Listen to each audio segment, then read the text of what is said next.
Okay, well, it looks like Daniel, you'll be just working alongside Mako then for the time being, as in obviously in the F-16, but just work alongside Mako. Still use the same call sign and stuff. He's doing the same role, so Yeah. right. Okay, if you want to jump on my screen, second.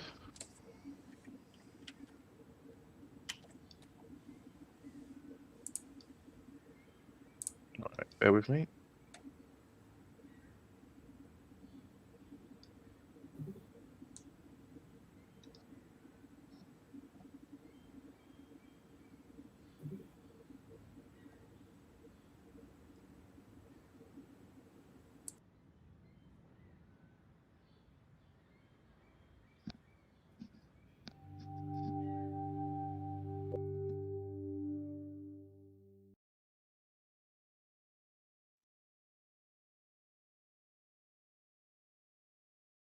Right. Okay. So we'll crack on then. Da-da-da-da.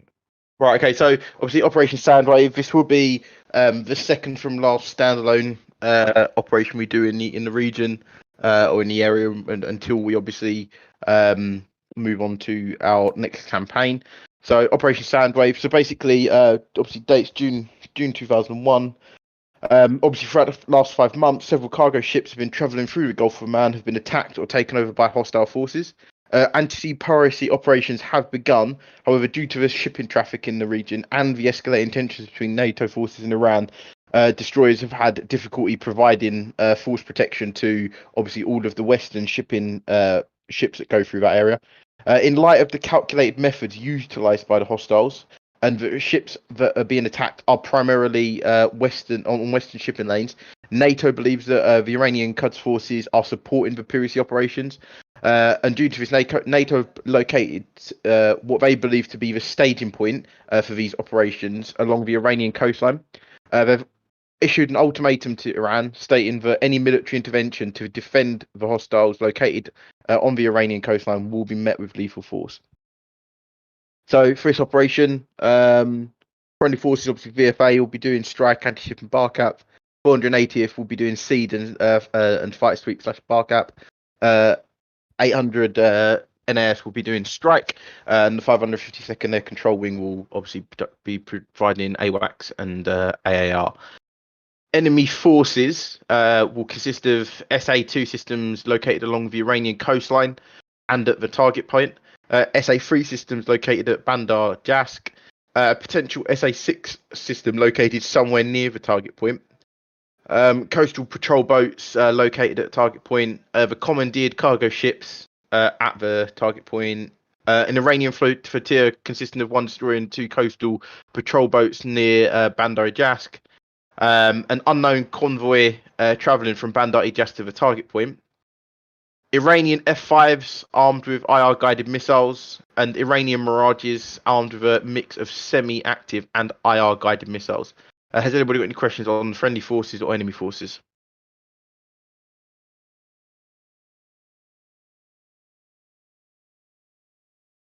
Okay. Intel, so SIGINT, due to force protection being present in the area, a large amount of Iranian chatter has already been detected in relation to the statement issued by NATO. Increased amount of comms activity indicates cap fighters being deployed along the Iranian coastlines. Multiple messages have also been intercepted in regards to payments and transfers of unknown cargo between Iranian Quds forces and an unknown group that we believe to be those conducting the piracy operations. Electronical intelligence, so E-Link can confirm the frequent use of F-5s along the Iranian coastlines, with Mirage 2000s being launched sporadically from Bandar Abbas. We've detected strong radar emissions coming from 2 sources, one being JASK, confirming the intel of Iranian naval assets being deployed, as well as those coming from the target point, which would indicate at least one active patrol boat in the area. SA-2 and SA-3 radiation has also been detected along the coastline, and intermittent emissions from SA-6s have been detected. However, this seems to dissipate quickly and is random. Human intelligence, so SBS deployed alongside the force protection in the Gulf have begun reconnaissance to the target area, confirming a large makeshift settlement along the coast next to an abandoned naval yard. The main complex consists of several buildings that look like accommodation and storage areas, and there's a smaller offset complex that looks to be some form of fuel or ammo depot. In the makeshift navy yards, there are four moored ships and two coastal patrol boats and two cargo ships. Has anybody got any questions on the brief to J2? Okay, so Saturn that we've picked from this satellite intelligence. Again, obviously, as you can see here, you've got the four ships. What looks to be sort of in this naval dockyard. Again, we've got some impromptu structures which look to be obviously we can see packs sort of in and around what we presume to be accommodation areas. We're not too sure what these are. Some form of storage areas, and maybe one offset smaller compound to the east. The convoy that was picked up leaving from Jask, going towards the target point, we've identified the several vehicles. We can see that they predominantly consist of sort of closed trucks and open top trucks with what looks to be potentially a ZU-23 emplacements on the back of them. So again, they look like they're traveling easterly. NATO's intent. So the intent is to strike the Iranian-backed hostile complex in order to mitigate piracy operations in the Gulf of Oman. VFA 103's intent is to destroy ships used to conduct piracy operations and to provide bar cap in order to facilitate a ground attack. The 480th Fighter Squadron, its intent is to provide suppression-only air defense and bar cap in order to facilitate a strike against the complex involved in piracy operations. 800 NAS's intent is to conduct a strike against the Iranian-backed convoy traveling to the hostile complex in order to minimize resources for future piracy operations. Has anybody got any questions on the intent of our operation?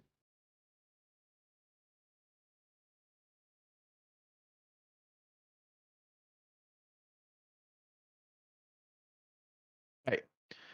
Right, startup check. So startup checks will be 0150. H hour is 0200, and time on station will be approximately 0330.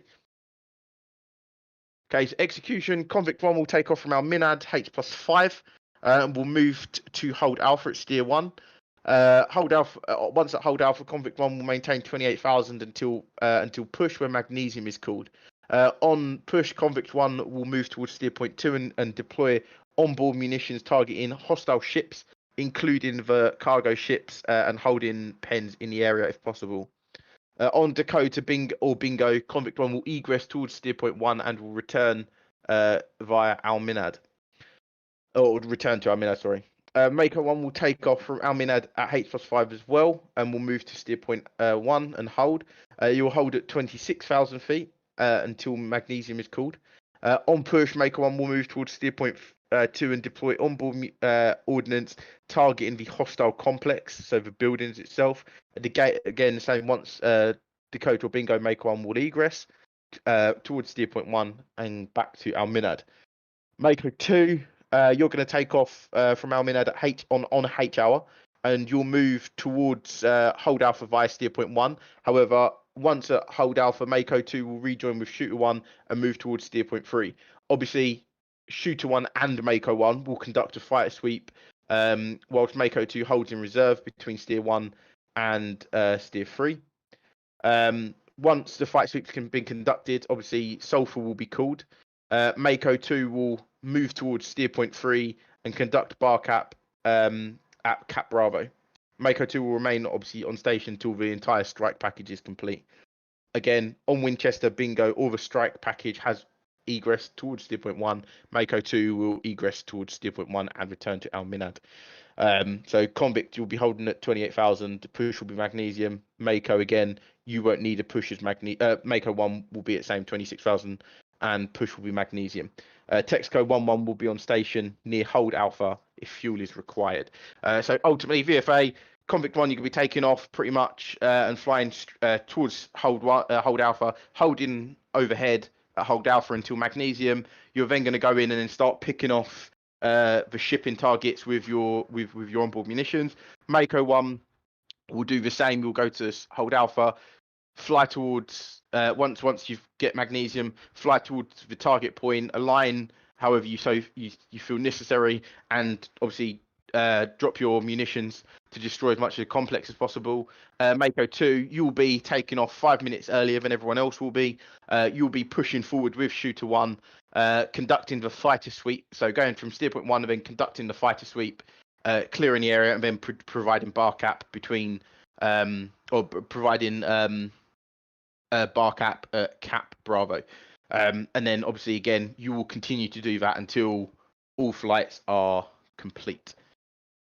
So the only change to our orders is that we're going to do the fighter sweep as well, rather than holding in reserve.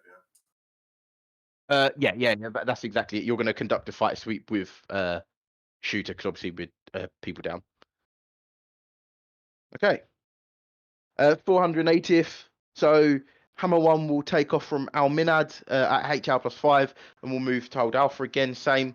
Hammer 1 will maintain 30,000 until Sulfur is called.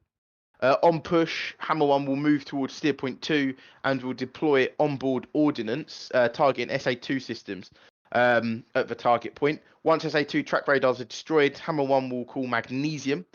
On Magnesium, Hammer 1 will obviously hold south of steer point 2 and provide mutual seed support for the Romanian strike package, and will engage targets as required.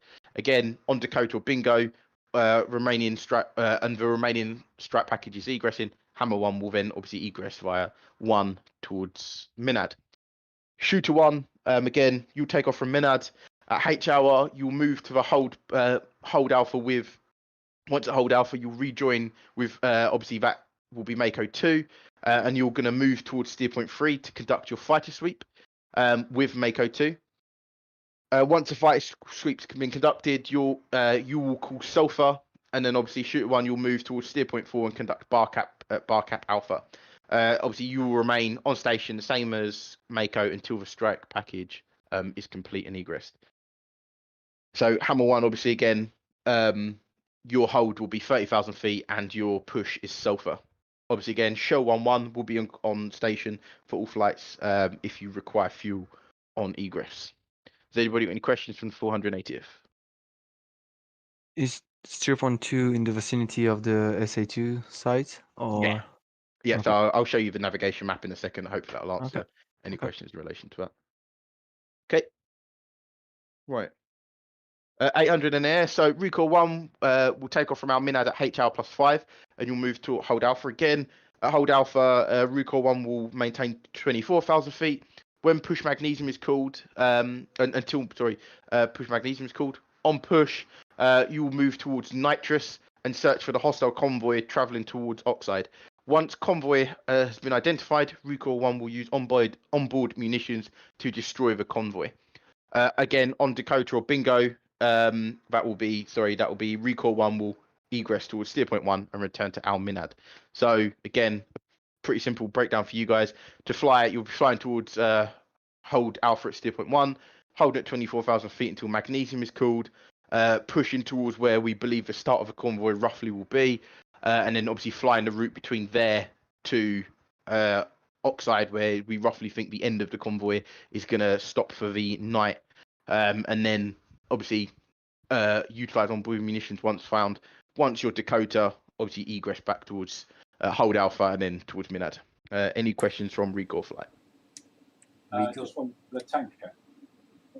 Yep. So you're which one do you use? The MPRS? Yeah. Yeah.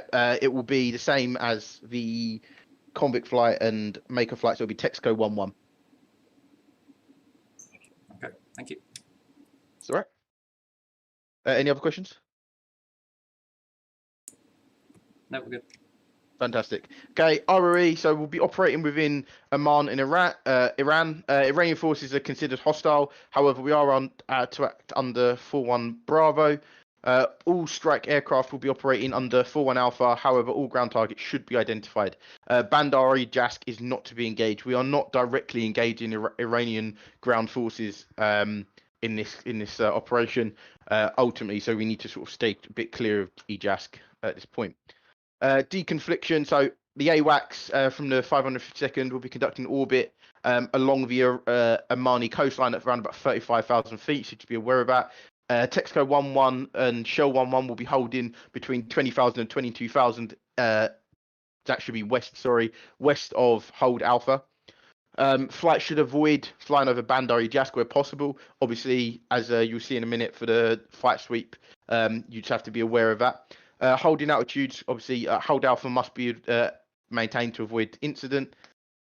And obviously, again, you've got the hold points there. Has anybody got any questions on the ROE or operational deconfliction? Okay. Again, navigation data, bullseye is over Kasab. We've got obviously steer 1's hold alpha, steer 2 target point, steer 3 cap fix for Bravo, cap Bravo fix, and steer 4 cap alpha fix. Nitrous, obviously the start of the convoy corridor. That's obviously not inputted as a waypoint, so obviously I take those details down there. So you've got that, and then oxide, obviously end of predicted corridor. So again, this is just an overview. As you can see here, steer point 2, Leo, if this helps a bit. So obviously steer point 1 over here, steer 2, and the SA2 is on target over here. Jask is there, and then obviously the coastline there. Obviously cap Bravo fix, go in there, cap Alpha fix, go in there. And again, a bit of a in closer one. Again, Nitrous, obviously we know it's going to be somewhere closer to Jask, so we reckon they'll be taking this route coming down. So Nitrous will be around here, and Oxide will be around there. So it'll be somewhere along this sort of corridor that they'll be.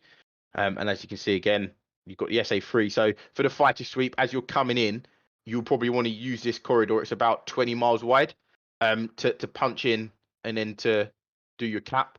I would just heavily suggest trying to avoid fighting over this area here. Obviously for obvious reasons. So can I just verify, you expect them to be using the paved roads as opposed to cutting across the desert, right? They could be, again, we're not too sure. This is what Intel has suggested. However, they could potentially cut across the desert down here. It will be within this area somewhere, we believe. Okay. Any other questions? Okay, flight data. So obviously we've got the date. Obviously the scatter clouds quite high. It's no real issue. Time will be 0-100, so we'll be operating IFR for this. There's half moon, so it will be bright enough to see up close, but the visibility overall won't be great.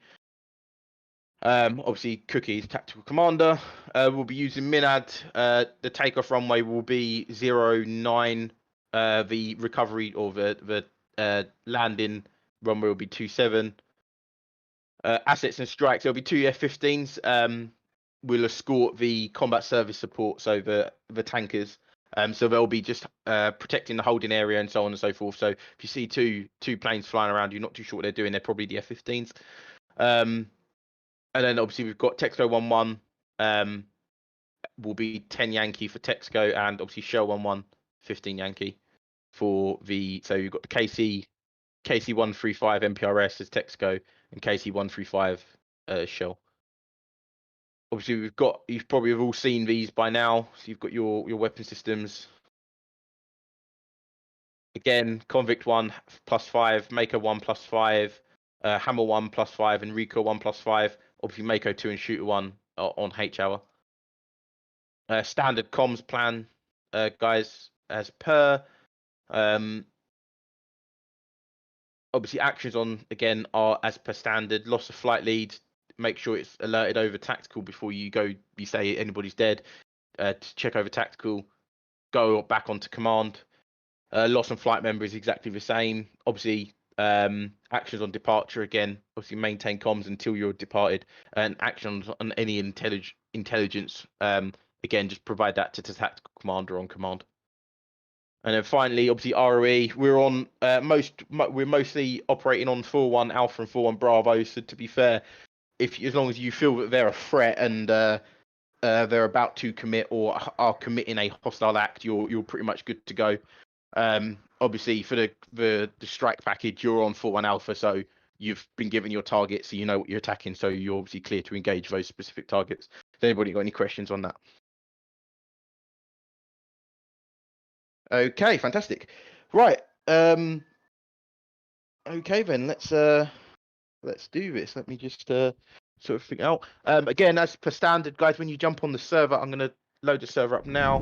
2 seconds. Is there any final questions or anything like that? I'll pass you the details. Engines now. Thank you, mate. Sorry,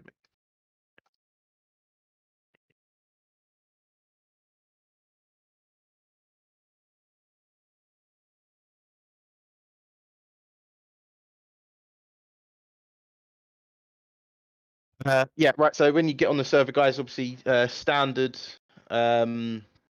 checks and everything. Make sure that you've done your comms checks on your interflight comms. Check in with command or on either 250 or tactical 125, and crack on. Right. Let me start the mission. Up SANDWAVE. Okay, just make sure you say muted on Discord. Obviously, don't leave the channel though, just in case. Any issues, just throw it out over Discord.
Mullins, mids 5.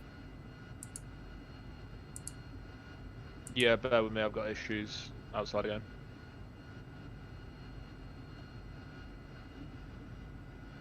Leo, can you come to Discord? I've got any little bit of problems.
Request refueling. Request rearming. Copy.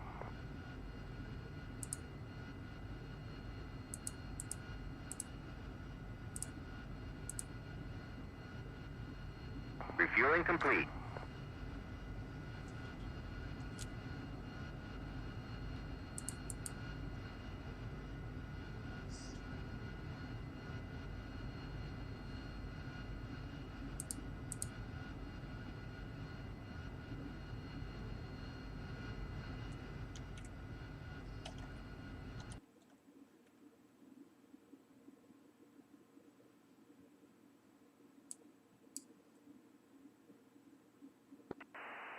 Palmina traffic should roll on ready to taxi.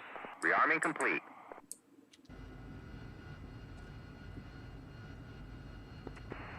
Shoot 1-1, taxi holding point on runway 09 of Alpha. Click engine ready, check on 223. Yeah, roger. Sounding good. Fantastic. I am set. I'm ready for taxi. Okay. Give me a few seconds, I was late on. No worries, mate. Take your time.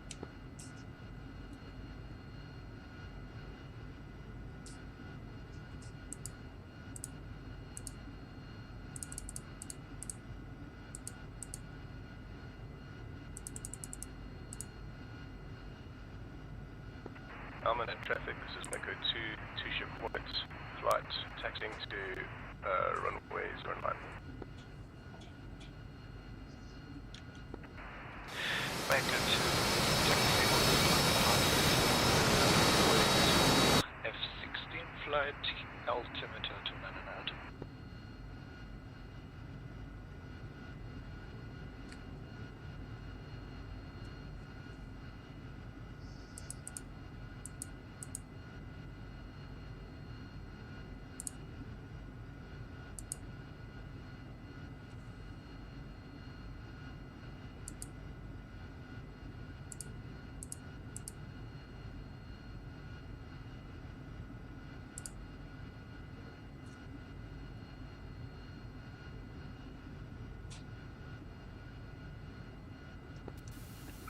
Roger, those seem to be ready. Okay, I'm going to taxi out in front of you, pass around, and then we'll follow these hornets out.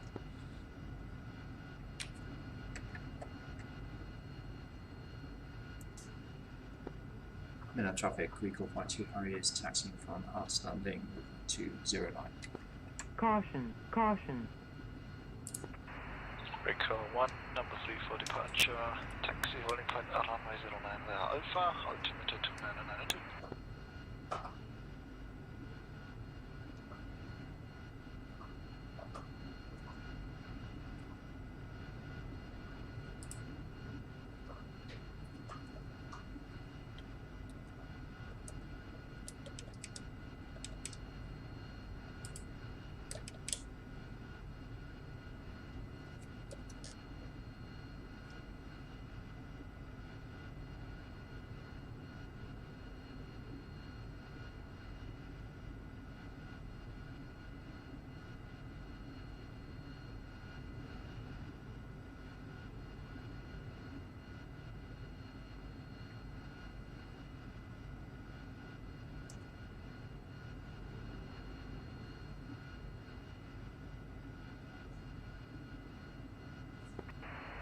Shooter 1-1, line up and wait, runway 09. Shooter 1-1.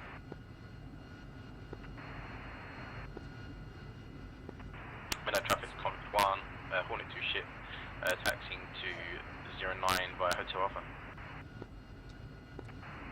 Conflict 1, number 4 for departure, taxi holding point runway 09. Minute Tower, Mako 1 to ship F-18, taxiing to 09 via Hotel Alpha. Minute Tower, Mako 2 holding short, runway 09. Mako 2-1, make sure your number 2 is also with you. He's now at intersection Bravo. Shuttle 1 line up on runway 09, ready for takeoff for IRF point, Gokby 1 Alpha. Shooter 1-1, hold position, F-18 on the runway. Armin at ATC, Hammer 1, F-16 2 ships taxiing to Give me 2 seconds there, John. Findings problem. Hammer 1-1, number 6 for departure, taxi holding point 09. Taxi to holding point Alpha, runway 09, copy, number 6 for departure. Prominent Tower, Mako 2 struggling with bindings, technical fault, still on the ramp. Roger, advise when clear from me. Minute Tower, Mako 1, you didn't give us our sequence. Mako 1, I believe you were number 3, correction number 4 for departure. Number 4, Roger, Mako 1.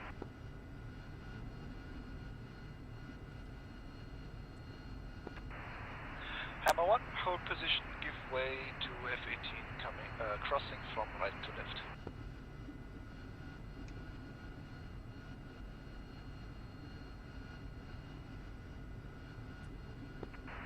Hammer 1. Hammer 1, the F-18 is already on our left.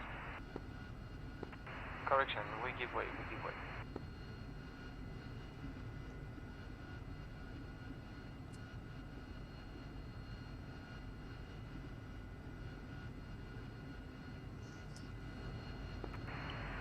Shooter 1-1, wind calm, runway 09, cleared for takeoff. Shooter 1-1 taking off. Recall 1, do you have your NVG? Mako 2-1, behind departing F-18, line up, runway 09. I do not know. Minette Tower, this is Mako 2. My wing is not with me yet, just waiting for him to rejoin. Armin at Hammer 1, resuming taxi. Copy. Mako 2, Roger. Recoil NVG 1, installed. is there any way you can make place for the F-18? Yeah, recall 2 will cross threshold at Alpha and wait on the other side. Yeah, roger that. Yep, we will cross through Alpha, wait on the opposite side of the runway. Roger, Convict 1, same for you, please. Convict 1, Roger, will pull off left into parking. Roger, make it 2-2, stay on right side.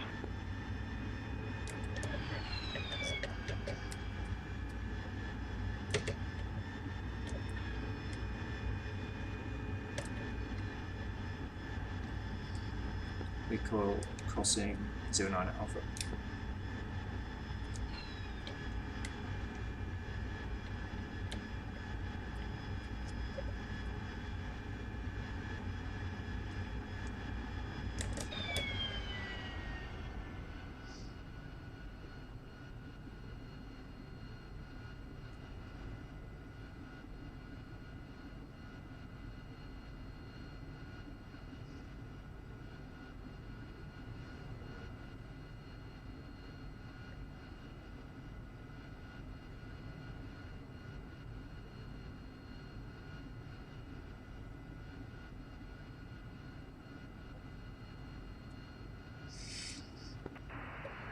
Make 2-2, wind calm, runway 09 cleared for takeoff, Gokby 1 Alpha departure.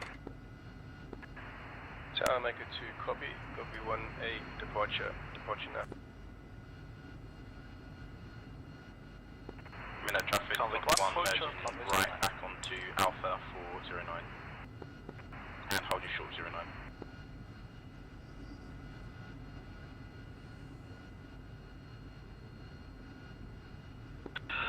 Start 1, 10 miles DME, switching to command.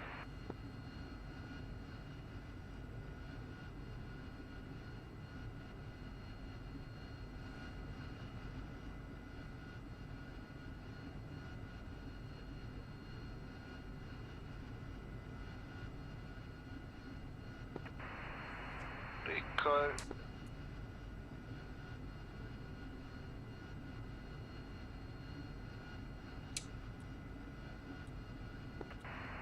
Recoil 1, wind calm, runway 09 cleared for takeoff.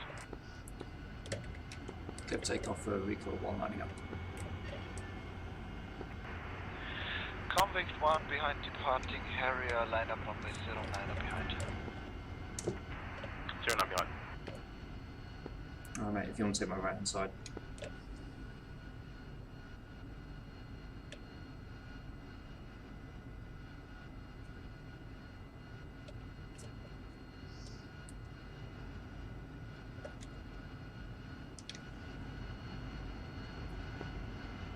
One spooling.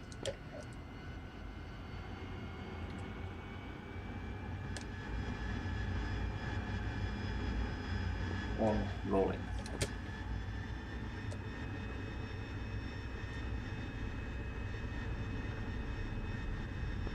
Convict 1 taking active. Altitude, altitude.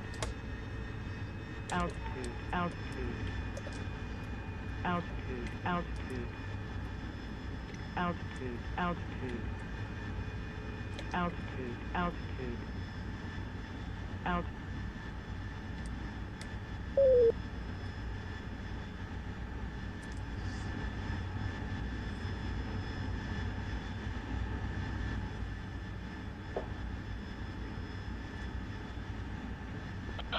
Tower, make a 1, hold short. 09. Convict 1, wind calm, runway 09 cleared for takeoff, Gokby 1 Alpha departure.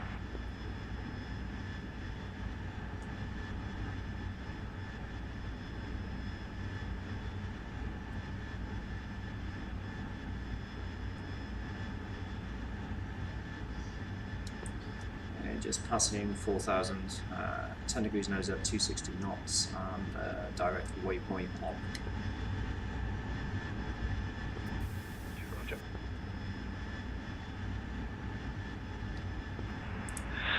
Maker 1, line up and wait, runway 09. Convict 1, that's Make a 1.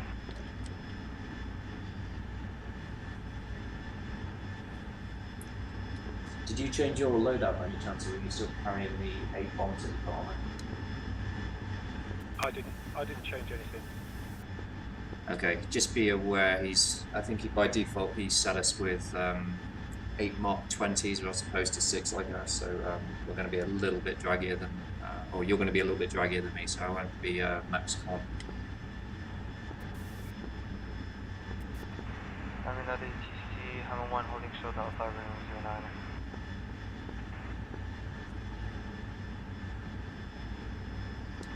I also elected to carry the 2-pod, unlike my previous decision.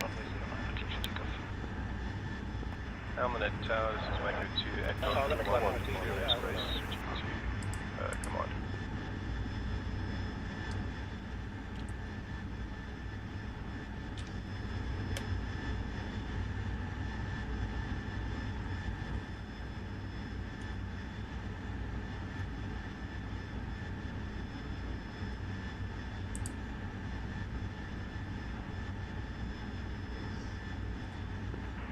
I'm a 1 behind departing F-18, line up runway 09 behind. Line up runway 09, you're behind, Hammer 1 behind. Yeah, I'm losing a bit. I drop down to 90%, 92%, and I'll put the nose down to 5 degrees.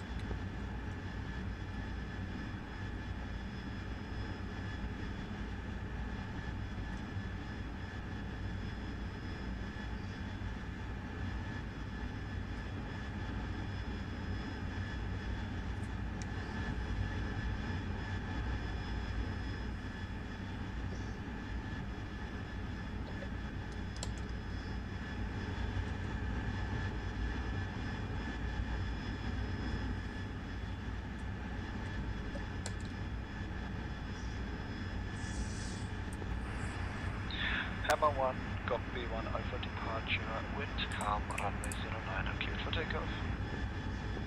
Cleared for takeoff, runway 09, copy 1 Alpha. Once we're a little bit further away from Minad, I'll ask you to push to the tactical frequency on 125 and monitor that, and I'll monitor the command frequency 250. Yeah, okay.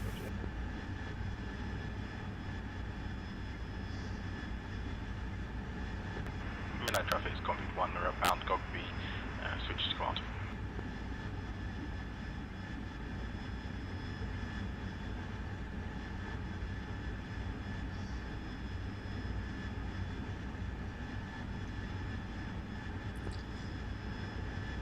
Minad Tower recall flight pushing command.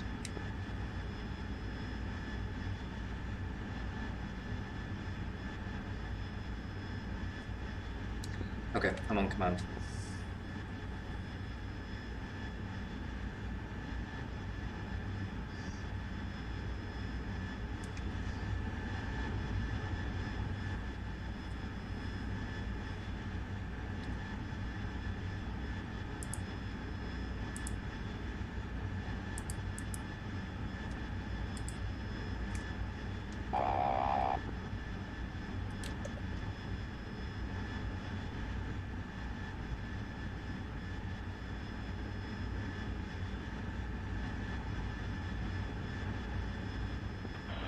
Overlord, Mako 1, checking in. 2 ship F-18.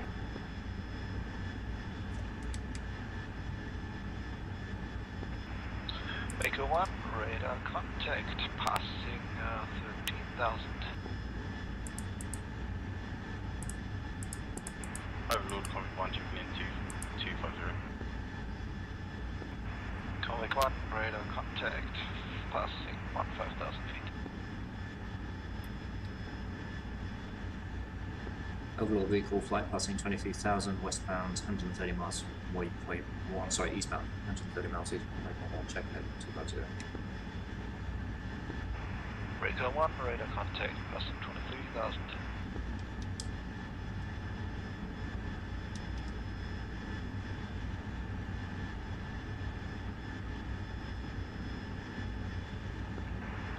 Mako 2, shooter 1, what's your speed?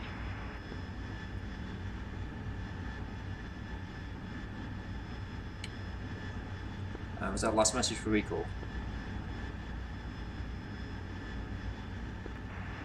Negative, that was for Mako 2. Okay.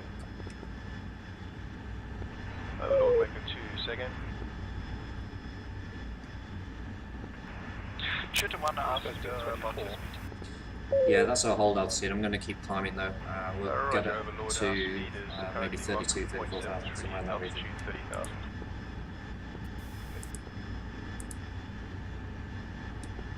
Actually, correction to my last, it will be 31,000 if we can make it that high. I was going to say, I've never been up here before. Yeah, I just want to get our fuel burn down a little bit.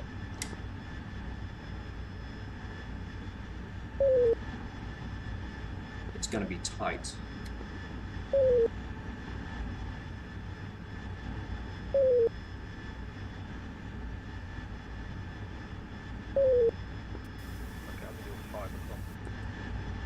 Yeah, I've got you. Don't feel the need to stay super tight. Just stay at a comfortable formation that you can go heads down if you need to. I'll let you know when I start leveling out. Commander, this is Hammer 1 2 ship 18 nautical miles east of Almina, passing engine 17, checking in. Hammer 1, radar contact identified. Okay, I'm going to put the nose down a little bit.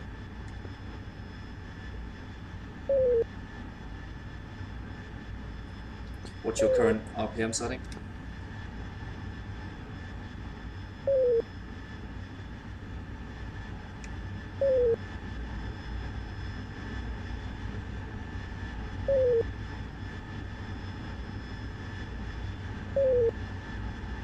I can't actually read the gauge. Oh, right, okay. There is a brightness control on there somewhere, but I think it's bottom right, bottom right just past the nozzles. If that's turned all the way up, that might help. Oh, 950 now. Okay, 95.0, I'll push it a little bit harder then.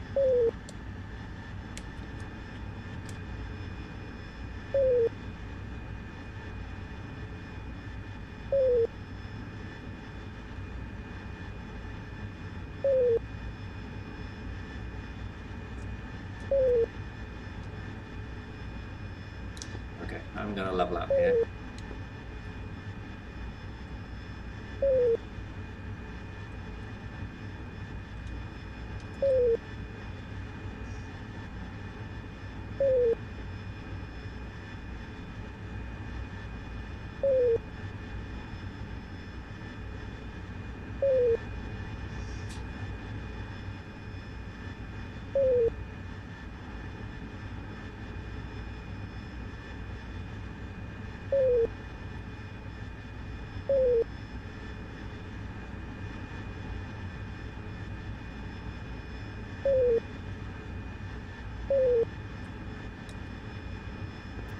The air is very thin up here.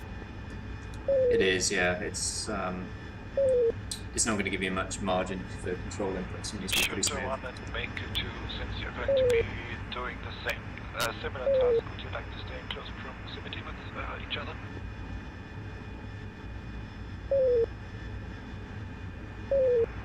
Sorry, Commander, was that from Echo 2? Can you repeat? Yeah, make 2 and Shooter 1, since you're going to be doing a similar task.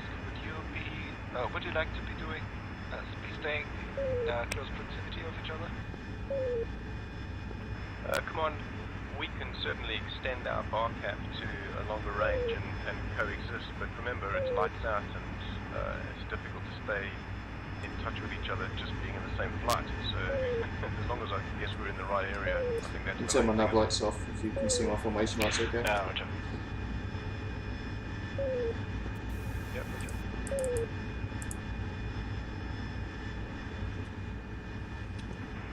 Overlord Wagon 2 will definitely make any engagements we need to do with you and with Shooter 1, so we aren't all wild weaseling stuff. No, it's fine. I was just trying to help.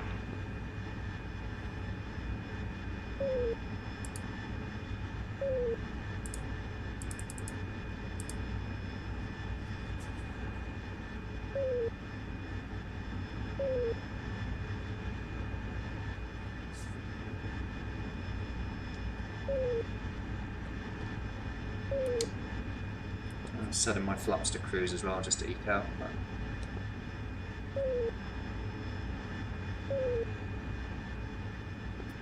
Yeah, same here.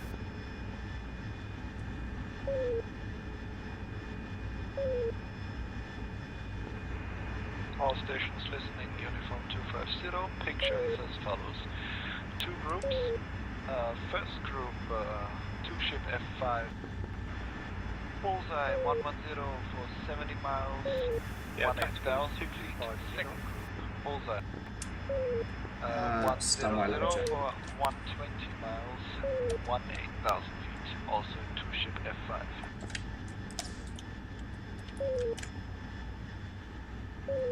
I've got tactical on 125.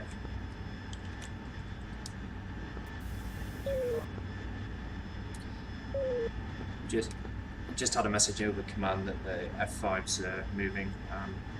Don't know if, I think there was 2 groups, so the other group might be in Mirages, but I just missed the tail of that.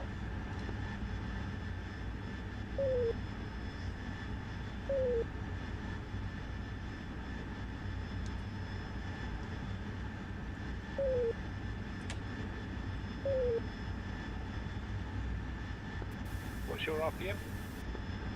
99.1.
It's going to bring the speed back a little bit faster than optimal.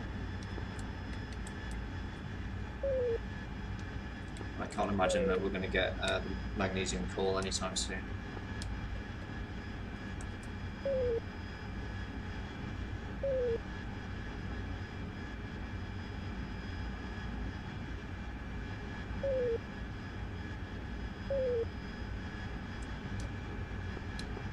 I'm getting optimal cruise at Mach 0.63 at this altitude. Can you just verify you're getting something similar?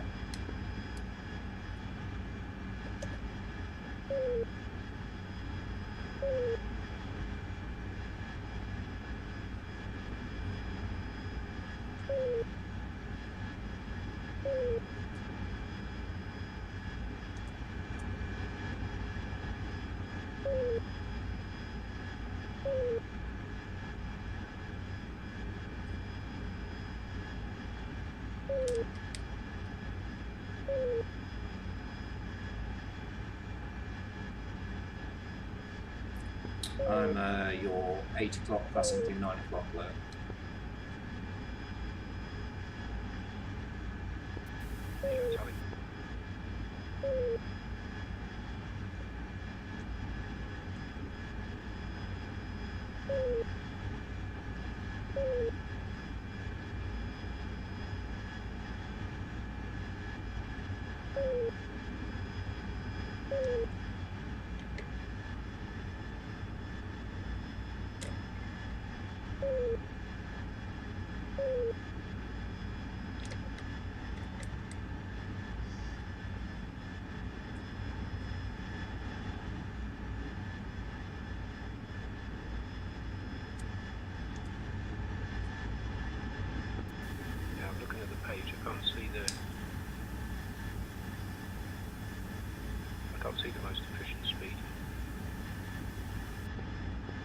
If it's readable, it will be the first column, second line down next to Mac. So you'll have two Mach numbers. One's at the current altitude, and then there's an optimal altitude one. So I'm getting 0.63 and 0.69 respectively.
Overlord Convict 1, we're 5 miles from Sleeper 1.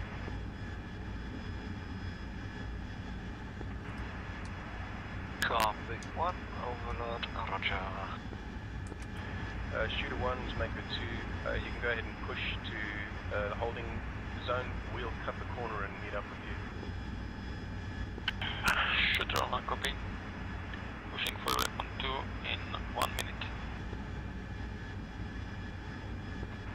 Maker 2, just for your information, you're just 1.5 minutes apart. Okay, I'm going to 5 degrees nose down, Shooter 1, correction. head for holding altitude. 3, not waypoint 2. Yeah, copy that.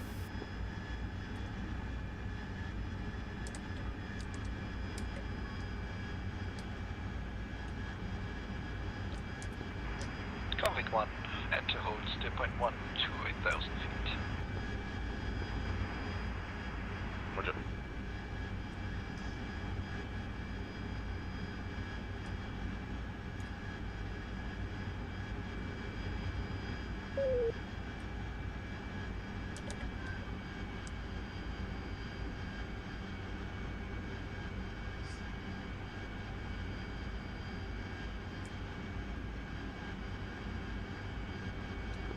If this hold altitude puts us right in the cloud, I'm going to level off just above it so we can stay visual.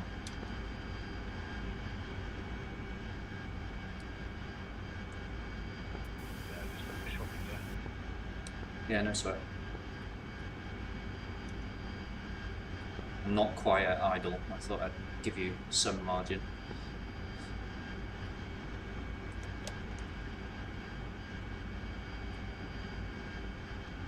Yeah, I'm going to level out at 25. That seems to be the cloud top.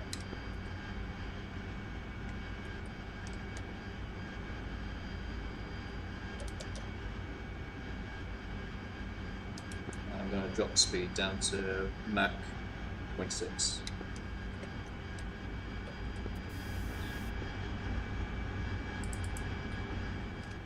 I'll go lights back on just so you can see me.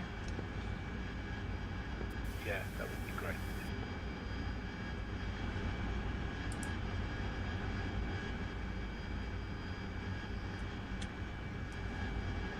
Yeah, I've got first generation VR and it's not that brilliant.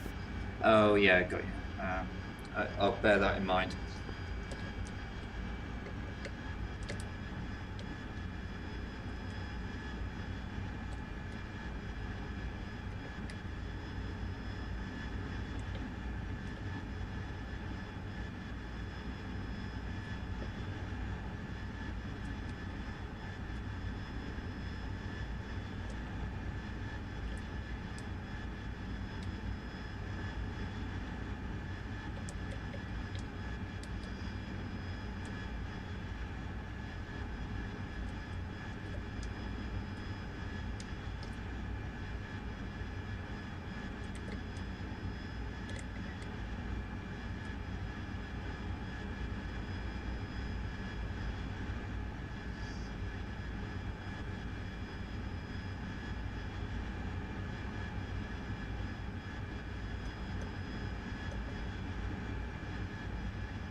established. Hold Alpha.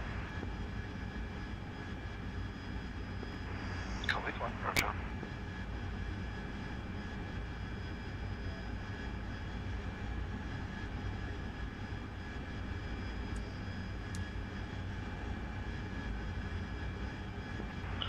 Overlord 1, declare heading to 84 global vicinity.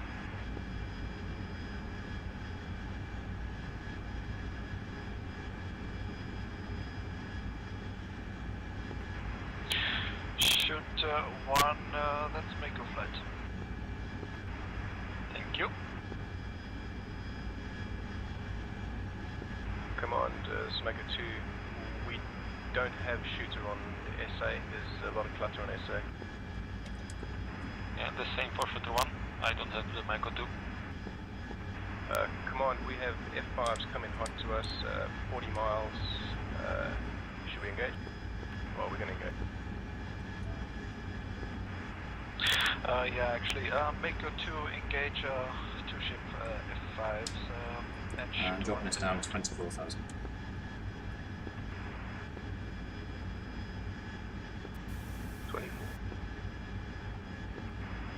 Mako 2 for information, shooter 1 flight is your right, 9 o'clock, 5 miles. Overlord, Mako 1 established. Hold Alpha.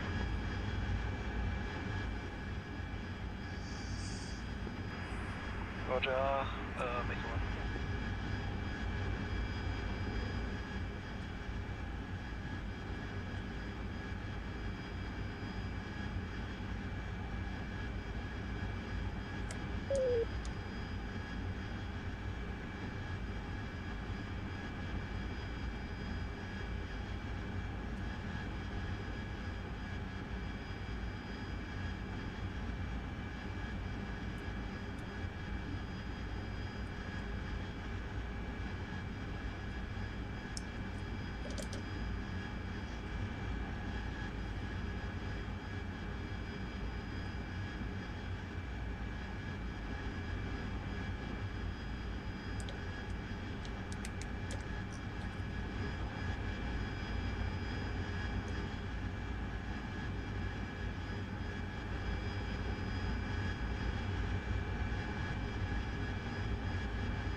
Overlord recall, flight established at Hold Alpha. We've got approximately 4 minutes of fuel that we can hold for before we'll need to go to the tanker. Shooter 1, this is Mako 2. We've engaged the first flight and we're recycling.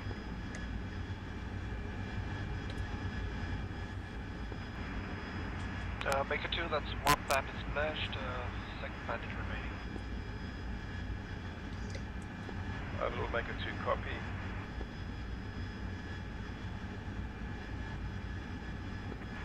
And recoil 1, 4 minutes of fuel, confirm? Yeah, 4 minutes until I can comfortably get there and back on internal only. If I wait any longer than that, I'll head to the tanker.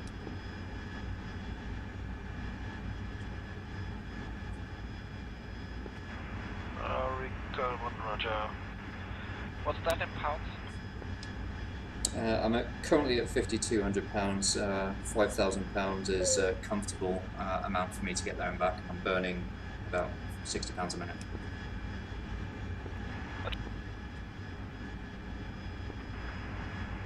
Overlord, Hammer 1 established cover, holding up. Roger, Hammer 1.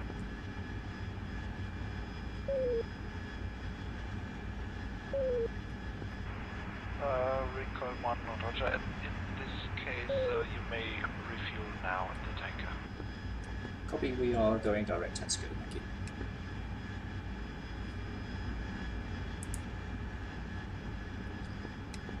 Okay, I've got Texaco 328. Overlord, Mako 2, can you confirm fade on the first group?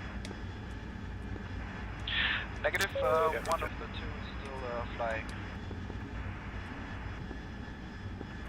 Shooter I'm 1, gonna climb again turn just to right get to for these 0 clouds. immediately for deconfliction.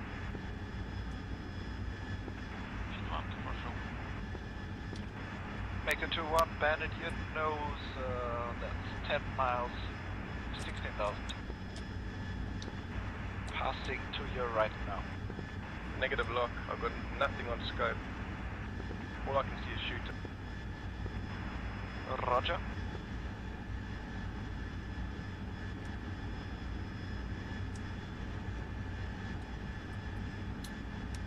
Okay, stand by while I get the frequencies up. Maker 2 heading 240 as well for separation. It's 258 for the tanker. Maker 2 copy. Yep, okay, got it. Push 258 on boxing.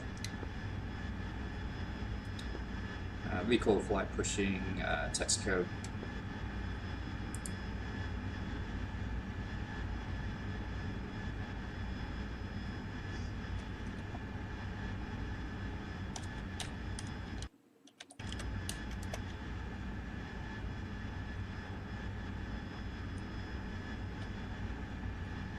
Texaco 1-1. Forward 1-1. Request rejoin. Forward 1-1. Texaco 1-1. Proceed to pre-contact at 20,000 at 280.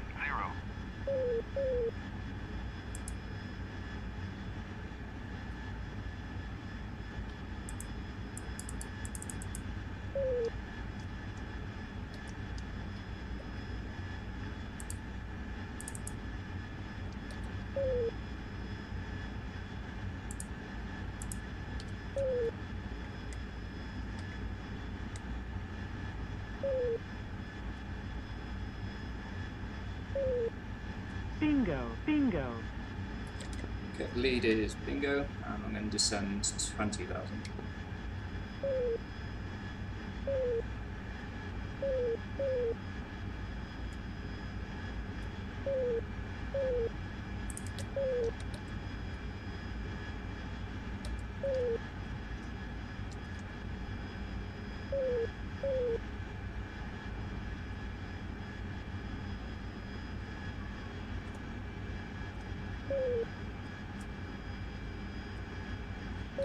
Do you have a preference to side? Yeah, but to be honest, I've never refueled in a Harrier before. I've done it with the FA-18 loads of times. Okay, well, we'll give this a go. If we get below 4100, we'll just have to head straight in.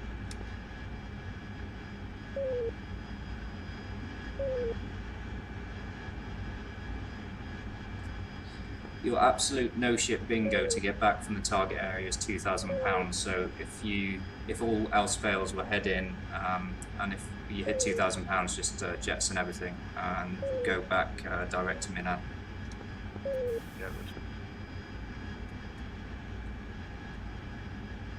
Okay, so to make life a bit simpler for you, I'm going to abort my rejoin request. If you can call him up and do a request, and that'll put you on the left-hand side.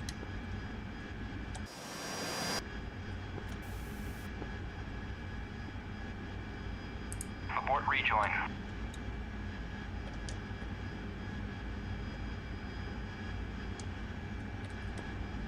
Problem is they've put a Yankee TACAN frequency on the tanker, so I'm not getting range information.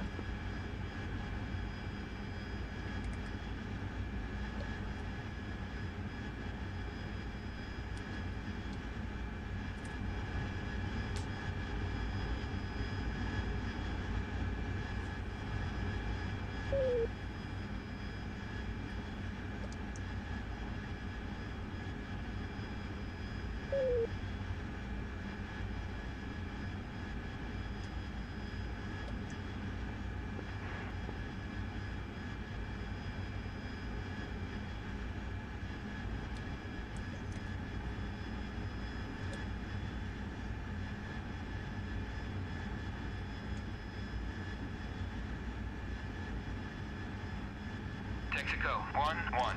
Ford 1-2. Request rejoin. Ford 1-2.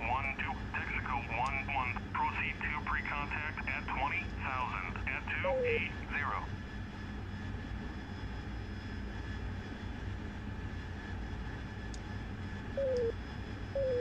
Okay, looks like they're crossing now.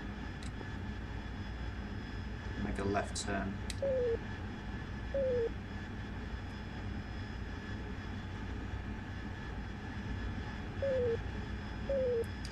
So procedurally, the only thing to note on the Harriers is make sure you've got your cruise flap set for tanking.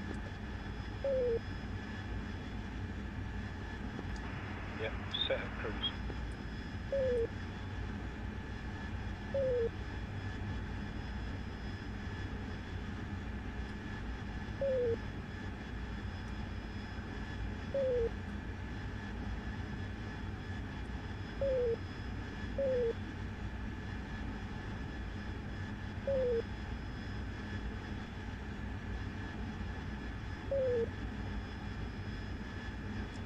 Okay, I think I'm visual.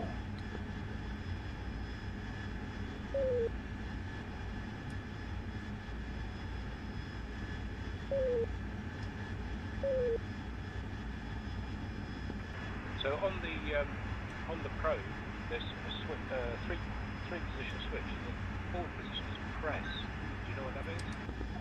Pressurize the system.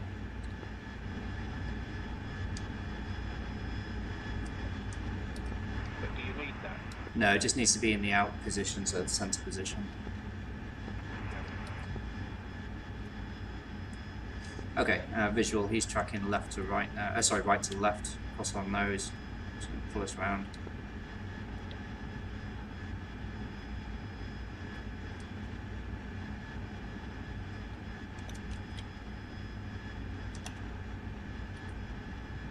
Texaco 1-1.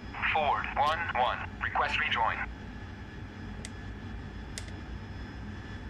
Ford 1-1. Texaco 1-1. Proceed to pre-contact at 20,000 at 280.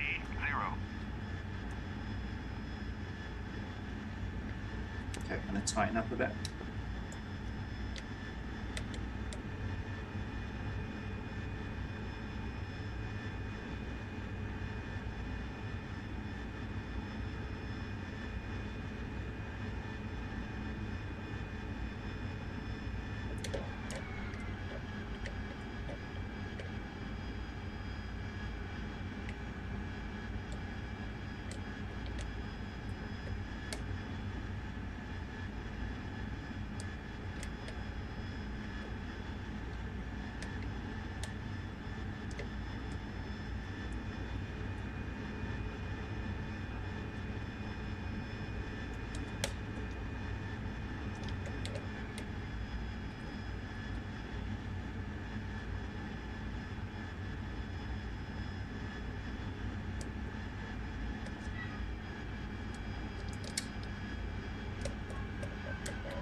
I'm slowing down. I'll stay on the right. Yeah, look at that. I still don't have any visual. He's on my nose, just closing now. About, I don't know, maybe a mile and a half.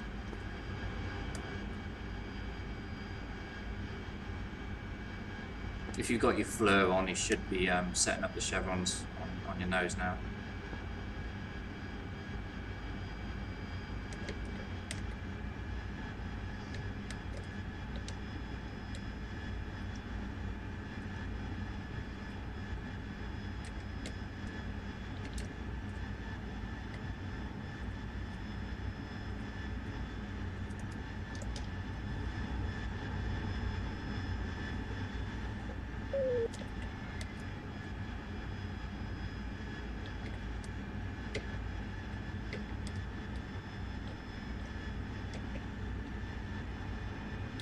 Okay, I've got it visual.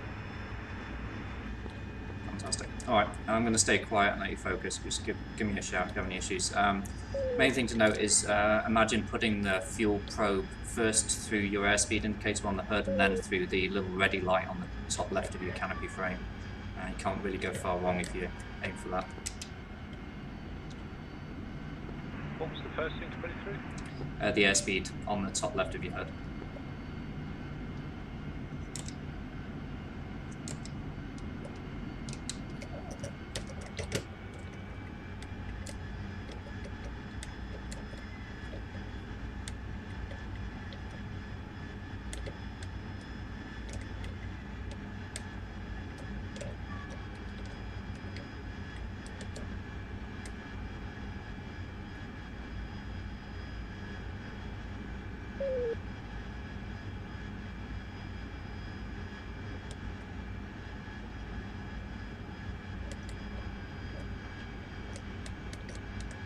Fuck, it's turning.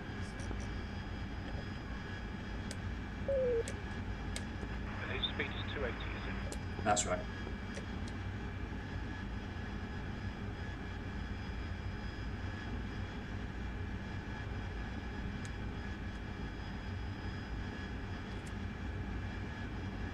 Ready, pre-contact. Return pre-contact.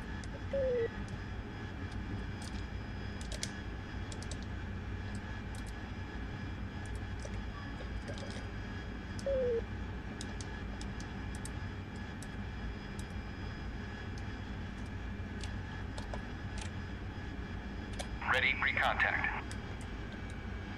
Cleared contact.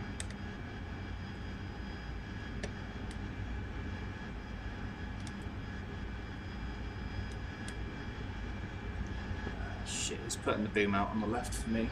Fuck's sake. I'm gonna cancel. I'll cancel that and let you do it. Abort rejoin.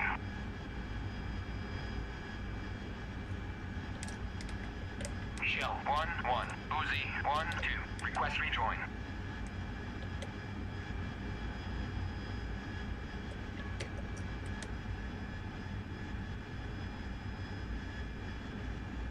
You may need to cancel and restart it again.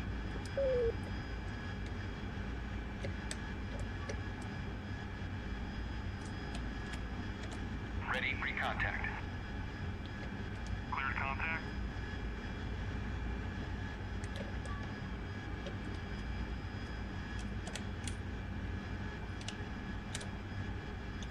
Texaco 1-1.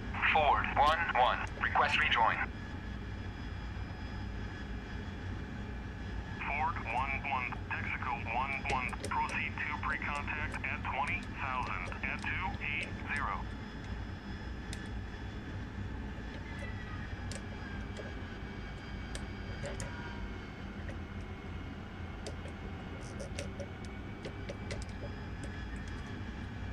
Ready, pre-contact. Return pre-contact.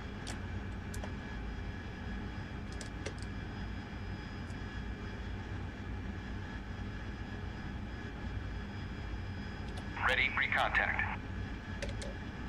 Cleared contact.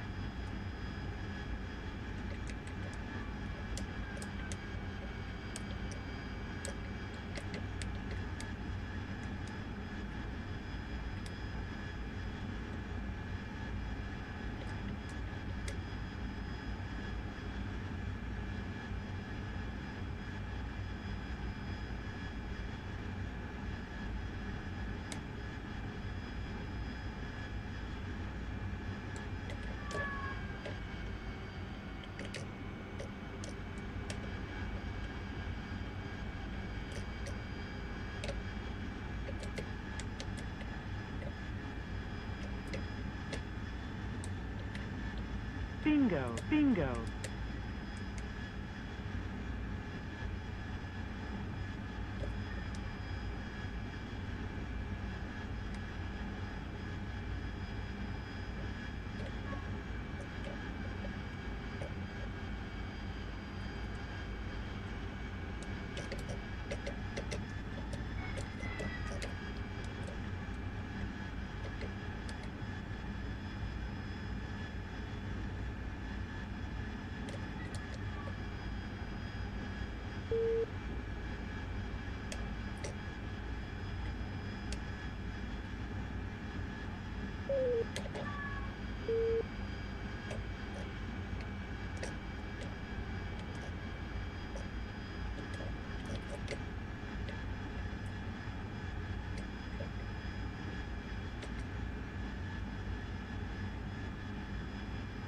Bingo, bingo.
I'm really not doing a very good job of this.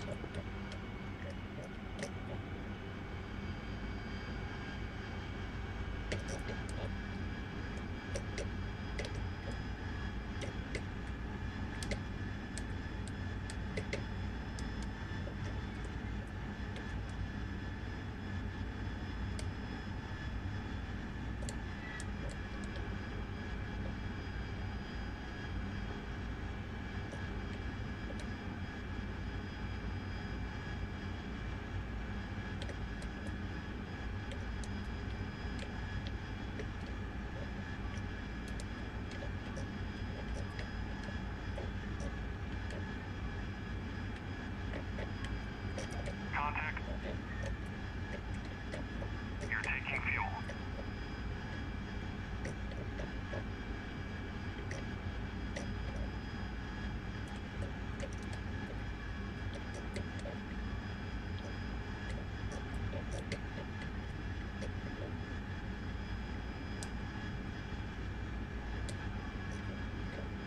Return pre-contact.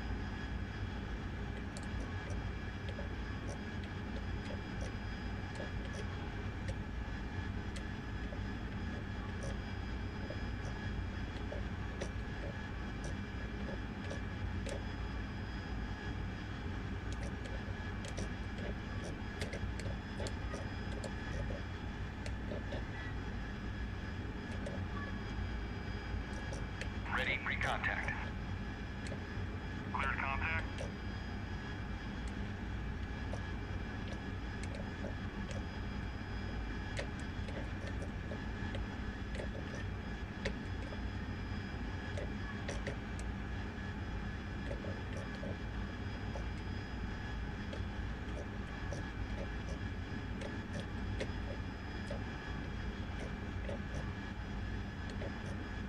Transfer complete.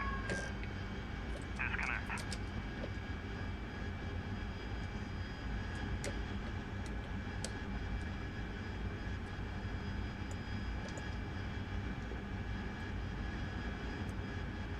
Texaco 1-1. Uzi 1-2. Request rejoin. Uzi 1-2. Texaco 1-1. Proceed to pre-contact at 20,000. At 2E0. Texaco traffic, Mako 1, observation left, 4 miles back, 3 miles back. Mega 1-1, this is recall 1. I am in the starboard position. Right hand basket is clear. Copy, thank you. Got a low state here.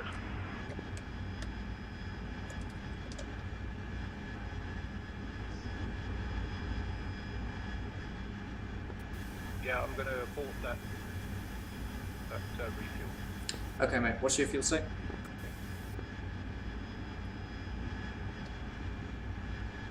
What's your current fuel state? 3.5. Okay, stand by while I do some really quick maths.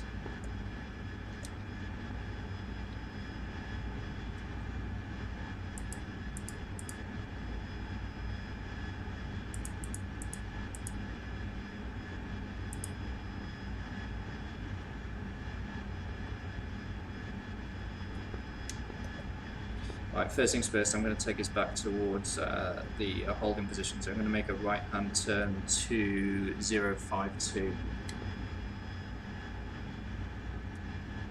Taxi code traffic recall flight departing.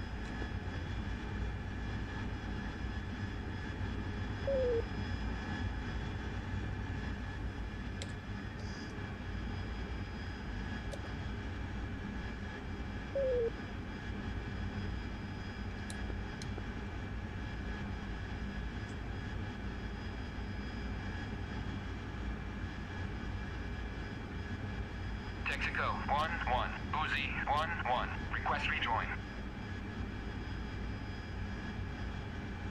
Uzi 1-1. Texaco 1-1. Proceed to pre-contact at 20,000. At 280. New heading is going to be 038.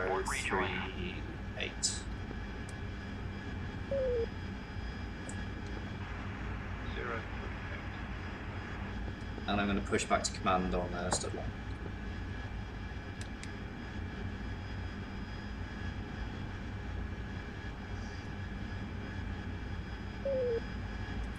Overlord recall flight back with you on 210.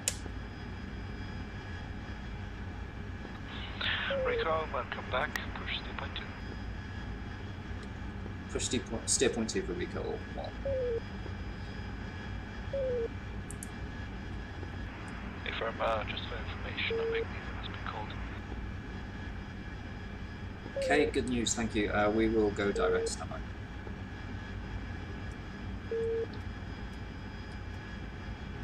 Okay, mate, so we are Overlord's copy 1, we're inbound.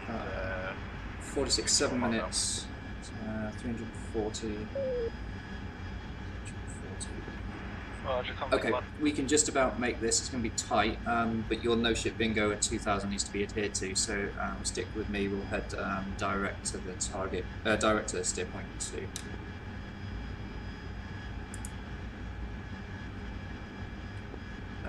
Correction, I'm going to make that waypoint 3 because that's our IP.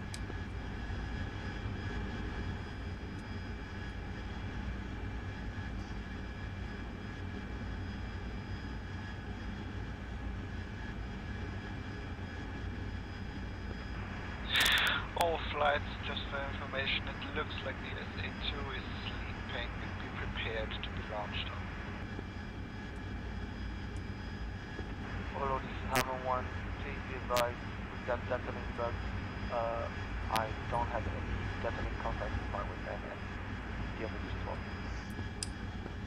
just 2, 1, just check in that you got my last message. Your wingman is currently right 2 o'clock, 5 miles.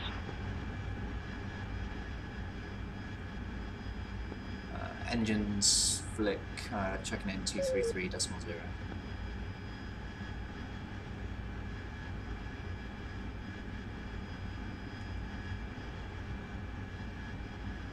Yeah, roger, heading for steer point 3. Okay, mate. Yeah, so just yell out when you're at 2,000 and just to head back direct to Minad. You may need to divert south a little bit just to keep you out the launch range of the SA3 and the SA2 that's further out to the west.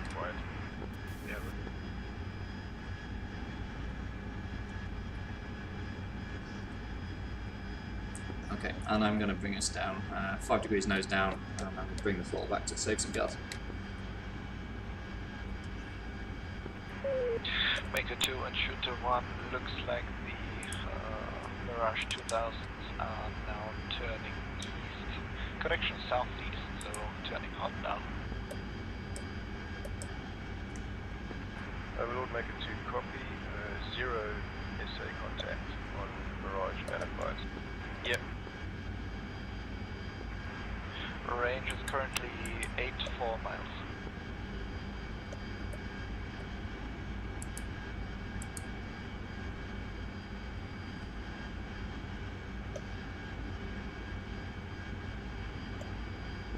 Overlord to 1, are detecting our assets. Say again? Are the Mirage is detecting our assets in the area? Not yet, current range is 75 miles. All flights, Convict 1, I think we're going to be the first attacking flight. We are currently 27 miles out from the target. We'll be doing multiple passes. Let us know if you want us to push out. Convict 1, make a 2 copy. Overlord Convict 1, we've identified several patrol ships and the target area will be engaging shortly. Yeah, Roger, Convict 1, your spearhead. Recoil 1, SA2 is sleeping, be prepared to defend. Recoil 1, copy. If we get any SA2 flushes, we're going to make a right-hand descending turn to low level. Shooter 1, make a 2 inbound. We're about 30 miles from you.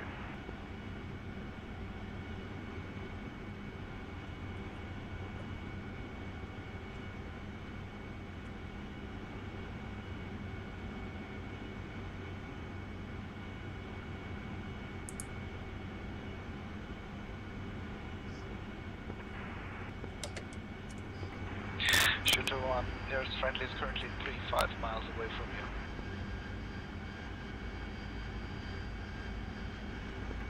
Shooter 1 on a copy.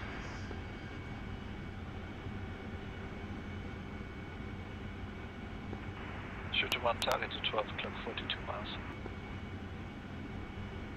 Overlord, make a 2 confirm target altitude. 25,000 to 28,000. Overlord, make a 2 confirm shooter altitude. Shooter 1 altitude. Do you want to leave more lights? It's not going to make any difference to the enemy forces, but if it helps your visual, I'm happy to do more. Long, yeah, that's very useful. Roger, Wilco. Do you know the Hammer 1, this is Convict 1, we're at 10 miles out. Stand by for engaging if it pops up. No, I bound them, but if you stand by, I'll find them for you. Copy, Convict 1.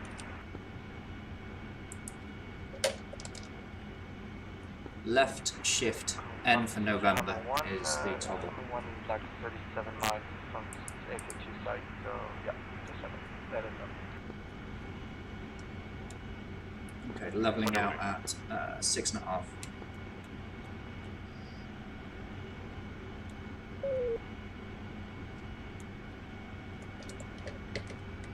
I'm going to push for 360 knots and turning into nitrous. 6, turn into nitrogen. Roger.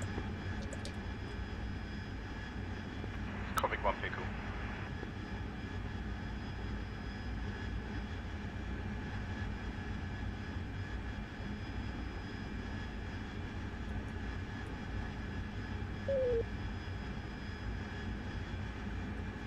And do fencing checks now.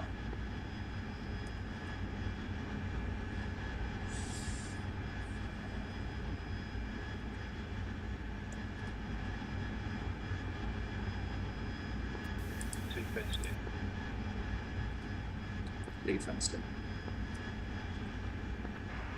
Shooter 1 missile has missed.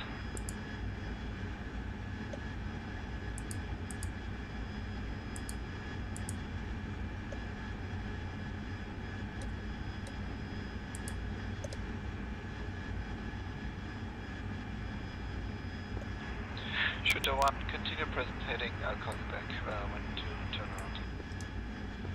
Shooter 1, I copy. Rolling out 340. Nearest target is your 630 miles.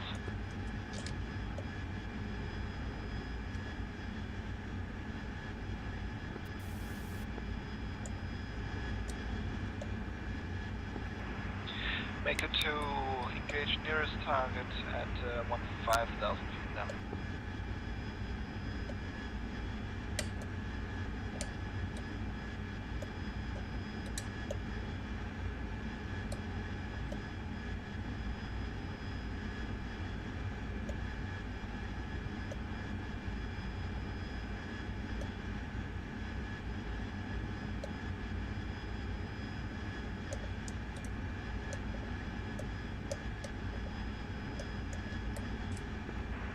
Shooter 1, turn left heading 320 now. Okay, Charlie Convoy. They are from us 055 for 10 miles. I'm going to extend a little bit more on this heading, then we're going to make a right hand descending turn and get ourselves in. Yeah, roger. Looks like they've been caught up on a river crossing, which is actually works in our benefit.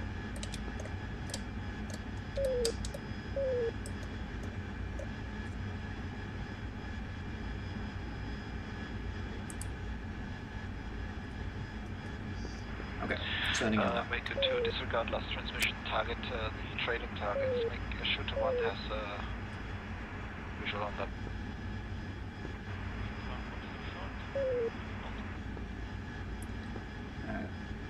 Overlord, Chaos. We are getting locked up by Mirage 2000, but also visual with the convoy turning in now. Recall 1, yeah, the Mirage lock is not. Recall, Mirages are 52 miles from. Roger, okay, it must be splashed from another side loads.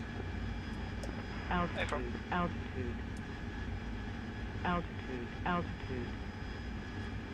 Lead inbound. I'm 6 miles from target, 400 feet. Altitude. Roger, egress south. Altitude. Yeah, Charlie. Altitude. I'm just going to correct around to the right a little bit so I can get a better line. Recoil 1. You cannot deploy weapons in 1 minute. Okay, I've got a spike from the Mirage. Roger, stand by. We are 3 miles from target, running in. Altitude. Overlord to 1. Yeah, same. It's far away. Don't worry about it. Altitude. Shooter 1, closest enemy. You have 5 o'clock, 10 miles. Altitude.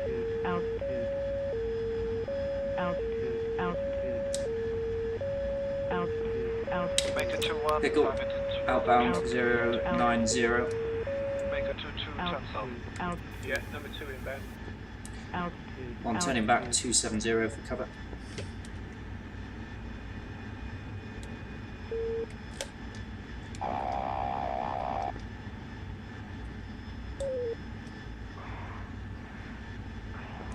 Thank you very much.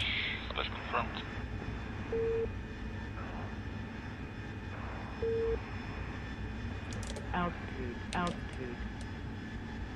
Altitude. Was it make it 2-1 or 2-2? Off tanker. Altitude. If I'm magnesium is being called to push steel 2. Altitude. Roger, make 1, push steel 2. Altitude.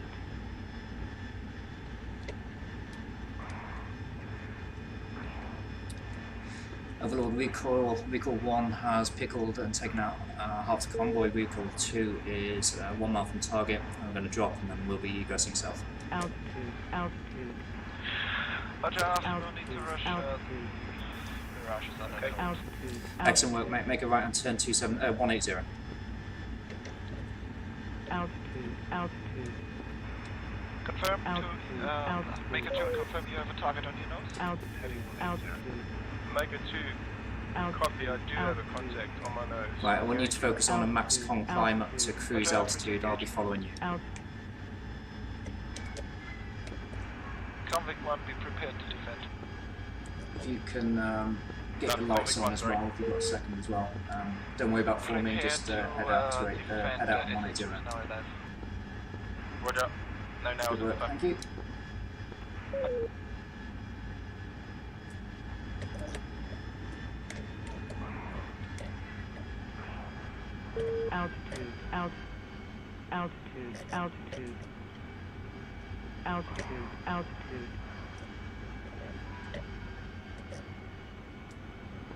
Altitude. Shooter 1-1, break left, heading 090.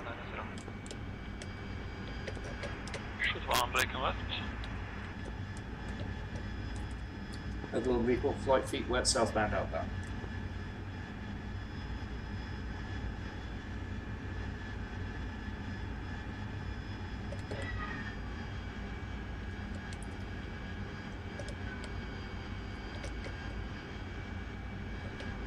if you dial up, I think TACAN 99 X-ray is for the TACAN for the airfield.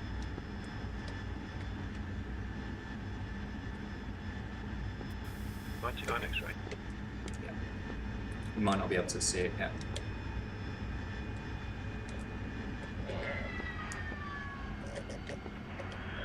Make it to 2, turn left heading 090.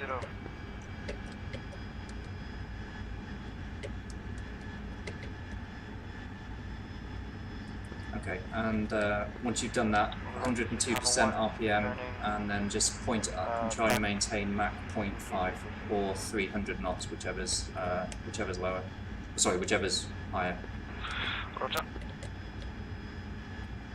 Yeah, Roger. 0.5 or 300.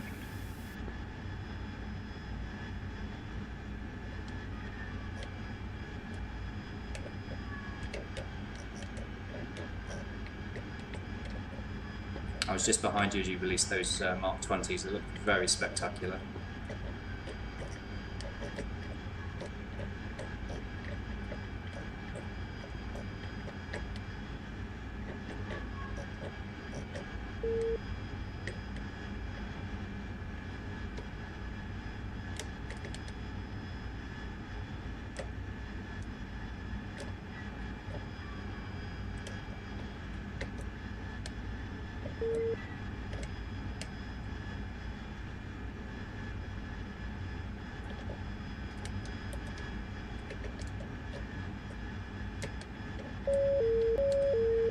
SA6 launch, right 30 degrees. Roger, yeah, the SA-260 make left, but SA-2. Break, Overlord, recall, we're getting locked up by SA6, so we're turning 220.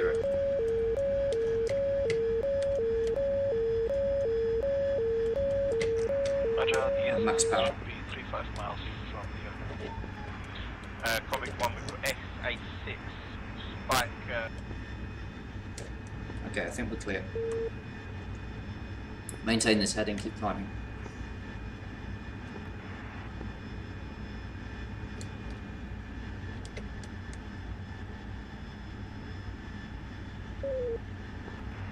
Hammer 1's Convict 1, target steer 2 for SA6. Got a nails SA6 approximately somewhere in the vicinity of target steer 1 2. Right, I'm just doing my last turn in. Roger, all flights stay 60 miles away from steer 2. Except sea flight.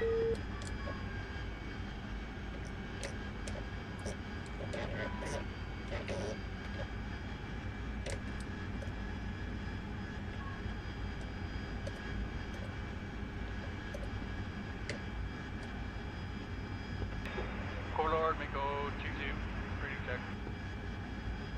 Okay, stay. Make it 2-2, identified. Do you say 0-2 or 1-2? Overlord, Mako 1-2, massive. Okay, excellent, 2.0. We'll be able to get you back.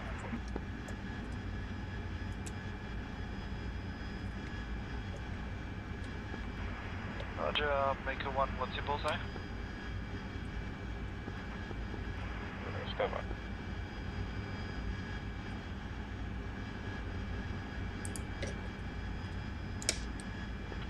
Bullseye 110 for 145. Roger, Mako 1 identified. Shooter 1, turn right, heading 020, immediately infringing on Samsung.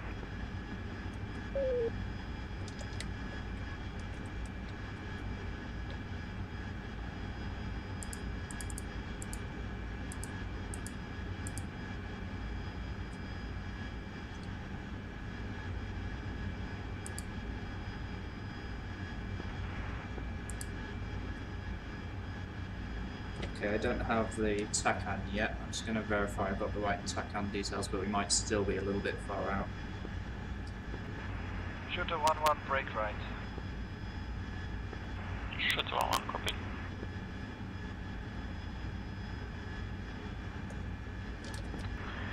Hammer 1 is coming when I've got visual on SA6, it's just north of 0.2.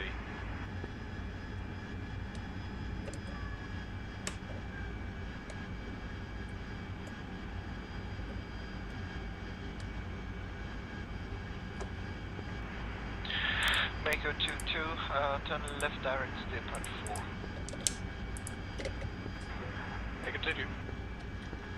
Shooter 1-1, turn direct, steer Okay, point 4. I have the TACAN 266 for 147 miles, so let's turn heading 266. 266. Overlord to Convict 1, that's Convict 1 Dakota, multiple targets prosecuted, move back to Steer 1 for refuel and RTB. Roger, report, Yeah, I please stay. confirm I've got the TACAN as well. Okay, fantastic. Low from stage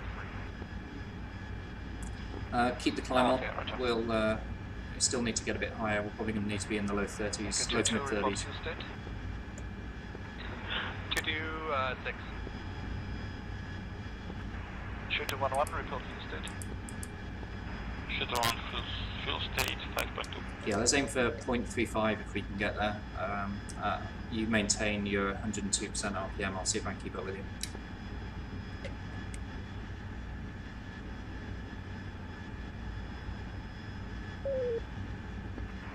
And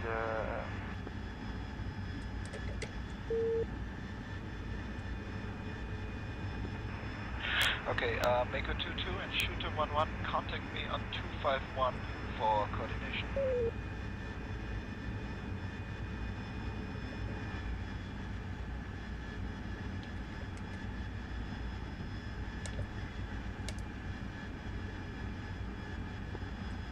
You at max con now?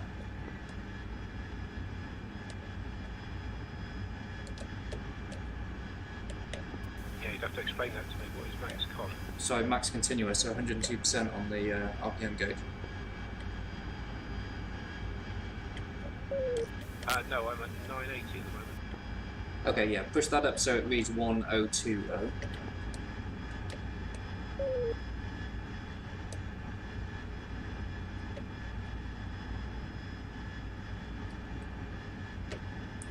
You'll find as we climb, for a given throttle position, i.e. physical position where your throttle is, the higher you get, the thinner the air gets, the faster the engine will want to turn. So whatever throttle setting gives you 102 now, just keep an eye on it, because it will probably start creeping above that, so you might just have to kind of nudge it back a little bit.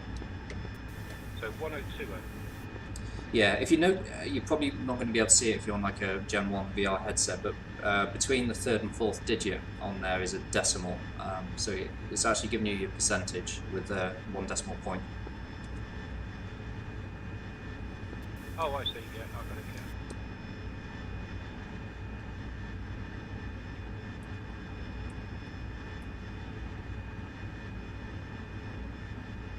Yeah, that's better. I was expecting you to be climbing away from me because you're so much lighter.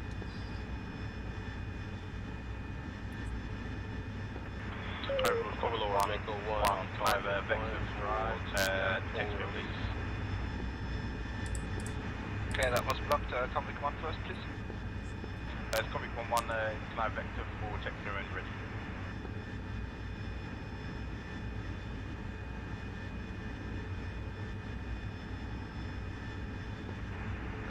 Convict 1-1, say bullseye. State is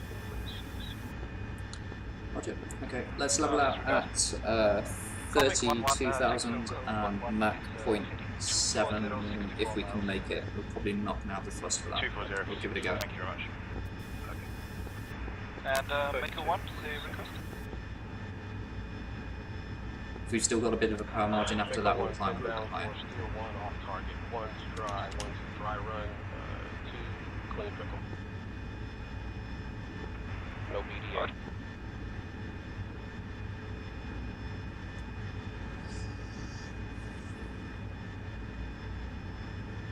Overlord, this is Hammer 1, heading back to 2.1.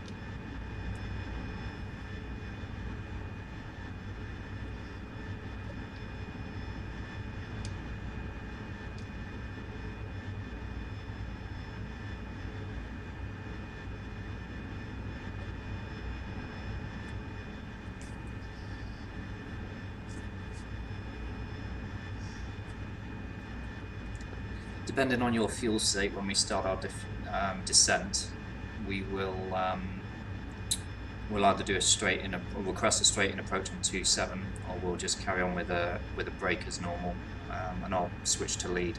But that's all going to be driven by your current fuel state.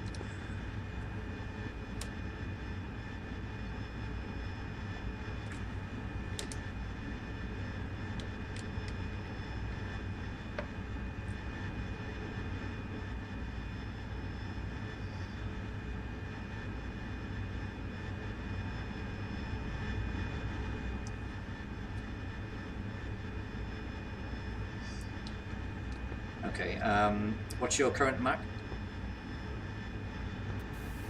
0.72. Roger, okay, I'm closing on you. Overlord, this is Hammer 1, attitude on 1, lowest fuel state 4.8. Hammer 1 to enable to refuel, request RTB. Hammer 1, you may RTB. Copy, Hammer 1 is RTB.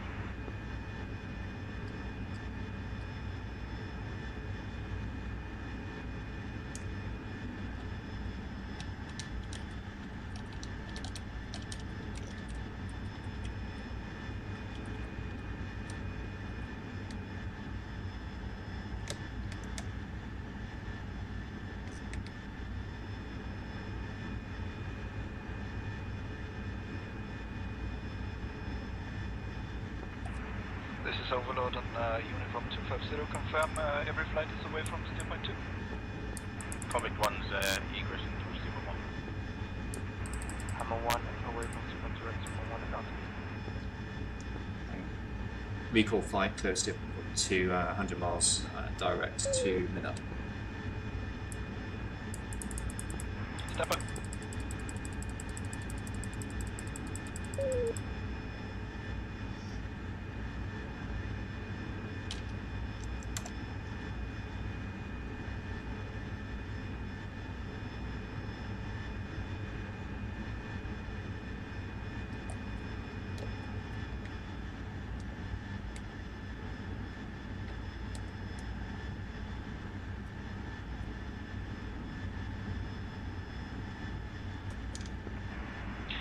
NAS station calling, so again request.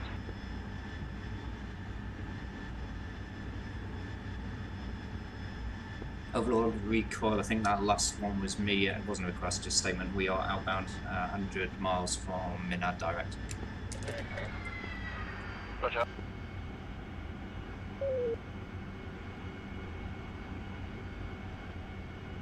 Okay, just sneaking past you on the right now.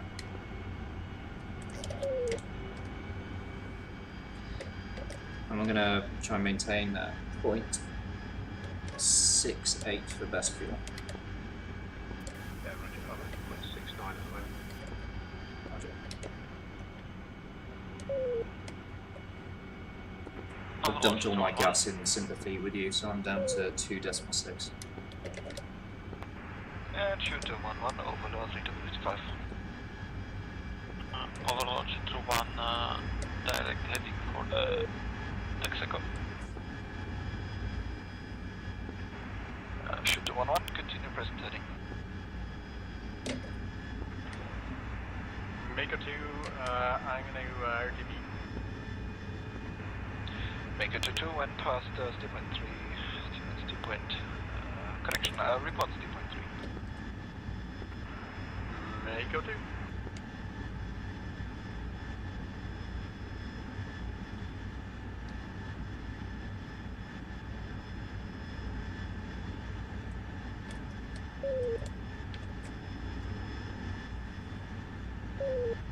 How are you doing over there?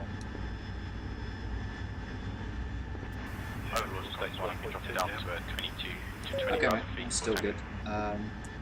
So 1.2 burning 60 pounds a minute, plus we're going to be descending. We're going to have 20 minutes minimum, and we're only 10 minutes from the base, so we're good.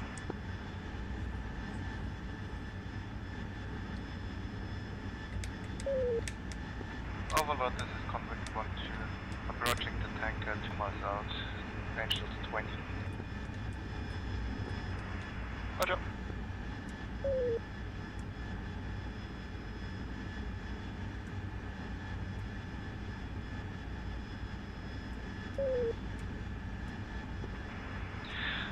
recoil 1, you'll be number 1 for approach, wind hard. Expect ILS runway 27. Recall flight number 1 for landing, expecting ILS for 27.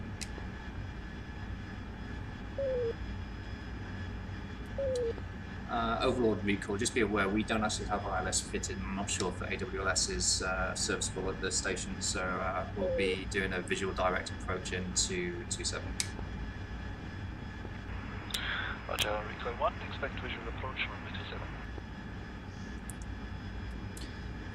Okay, mate, so we will go straight in, visual, no break, so we'll do, we'll both come straight in on the runway. I'll take the left-hand side, you take the right-hand side. Roger, right-hand side for me.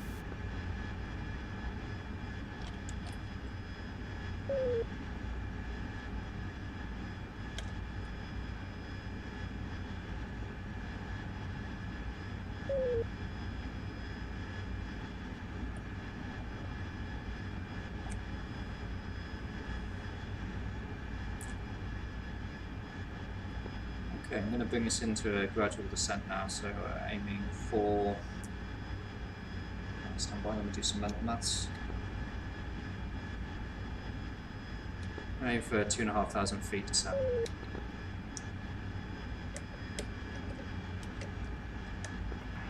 Shooter 1-1, Shell tanker will be Takan 1-5 Yankee. 1 Yankee, confirm.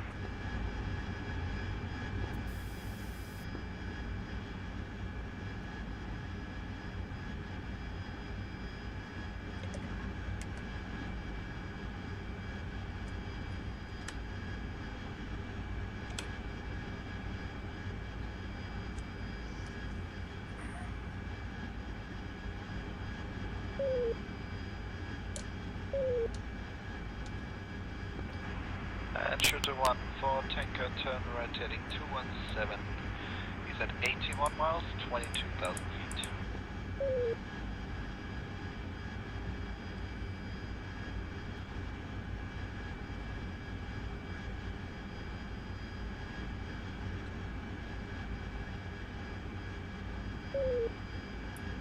I'm just going to pop off this frequency for a minute, just so I can dial up the airport, so I can get the AI to turn the lights on.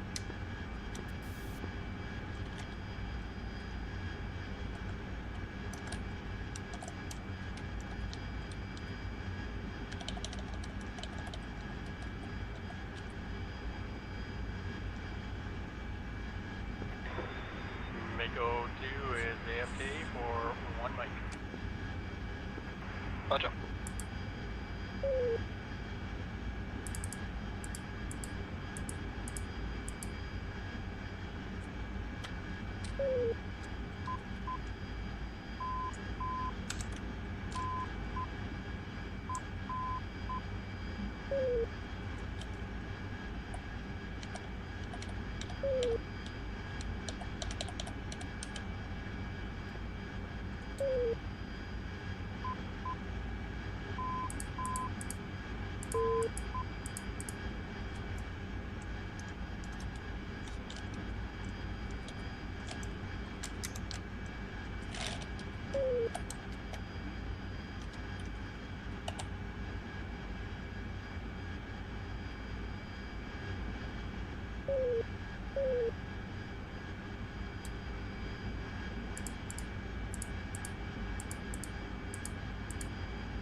Ford 1-1, inbound.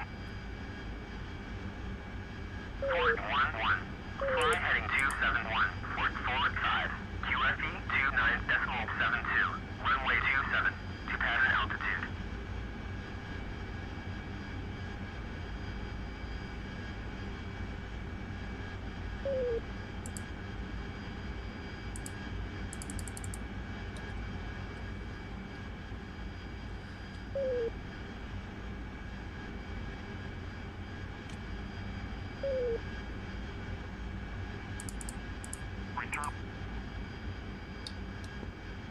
And lead is back with you.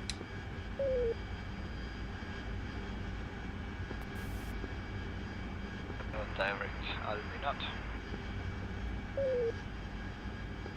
Negative.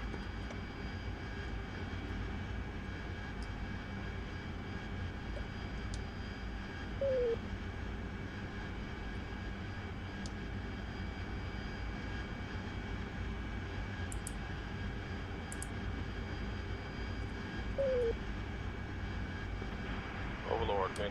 Hey, my Dash 2 needs to take another sip here, so we're going to pick up some more gas and then RTB. Roger, Mako 1. Report back on first. Mako 1.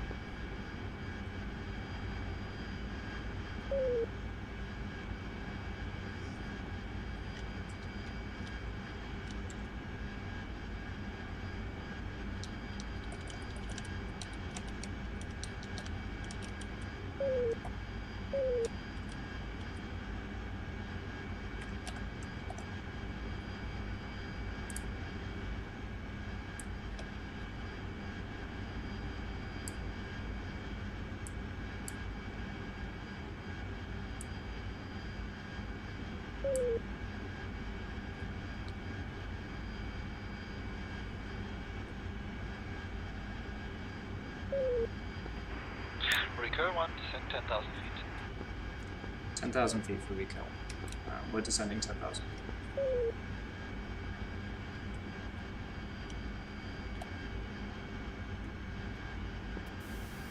Yeah, Roger, I'm still coming through engines 21. Roger.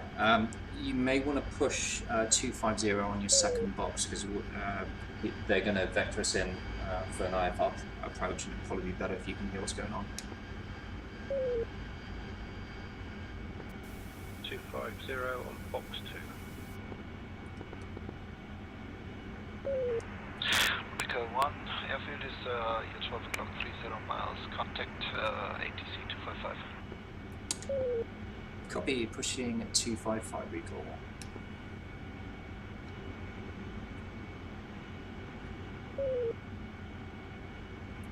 Minard Tower, recall flight 2 Harry is 30 miles out to the east, 13,000 descending, 10,000 inbound for direct approach on 27 if able. Recall 1-1, descend 5,000 feet, airport is 12 o'clock, reporting site. And descend 5,000 will report inside. Recall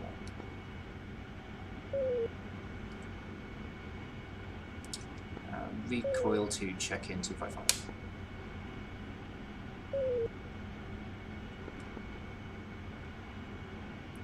Sorry, recall 2, recall 1, check in.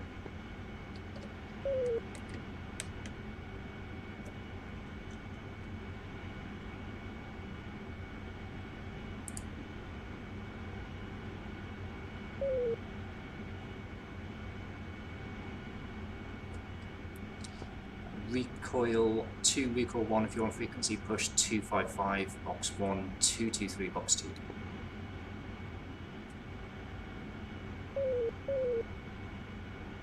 Roger, 225, box 1.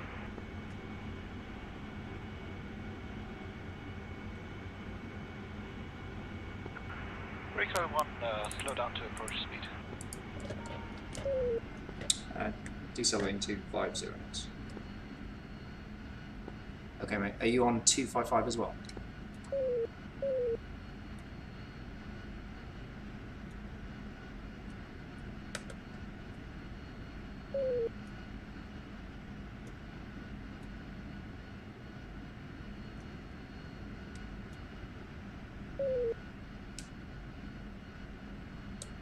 I'm now descending 5,000 for 250 knots.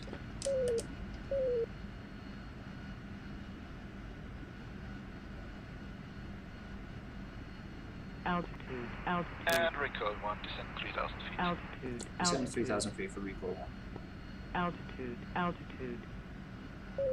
Altitude, altitude. And descending 3,000. Altitude, altitude.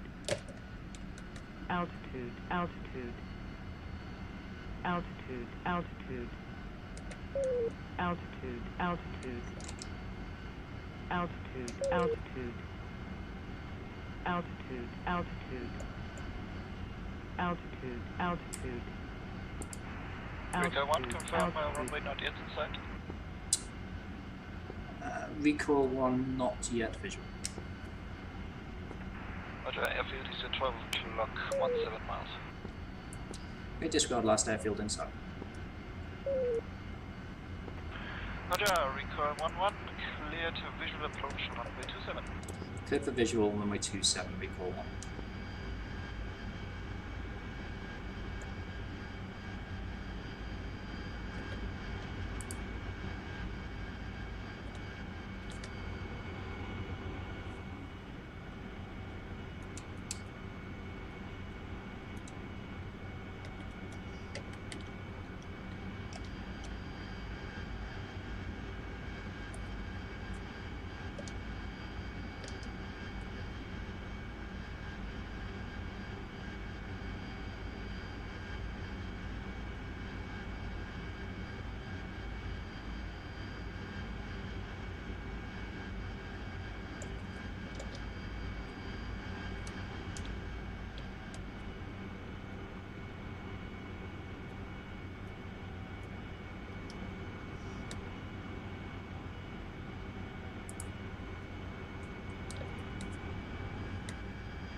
I'm now visual with the airfield, 9.3 miles out.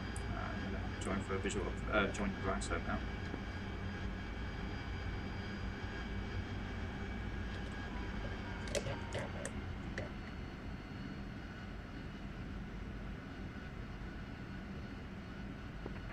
Bingo. Recall Bingo. 1, wind calm, runway 27, clear to land. Clear to land, runway 27, recall 1.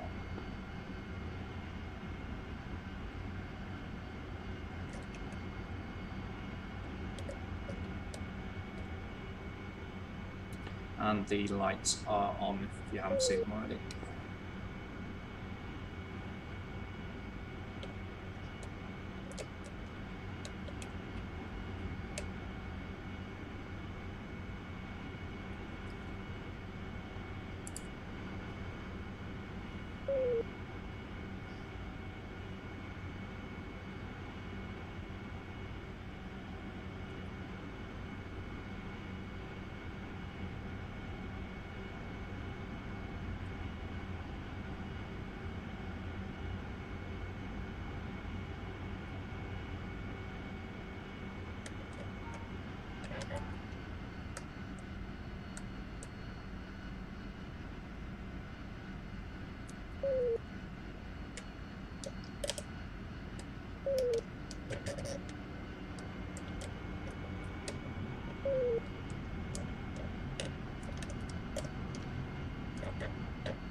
United States, this is Hammer 1, F-16, 2 ship, descending to 10,000 feet, 30 miles from the east.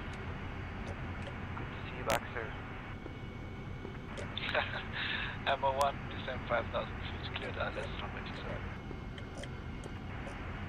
Cleared direct ILS runway 27, descending to 5,000 feet, Hammer 1.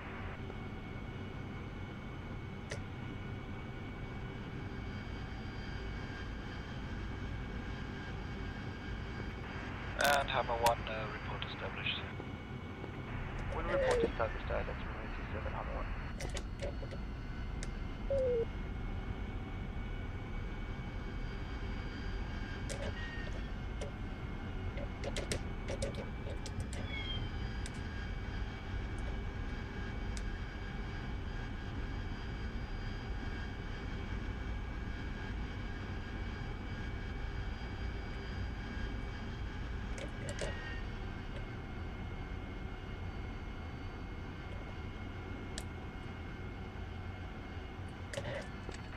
Caution. Caution. 1, expedite descent 5,000 feet. Caution. Caution. Alright, descending 5,000 feet. Caution. Caution. Clear the runway at Delta. Caution. Caution. Caution. Caution. Caution.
Recur 1, welcome back.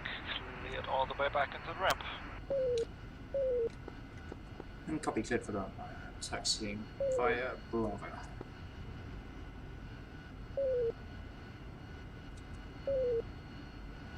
Disregard last fire Alpha.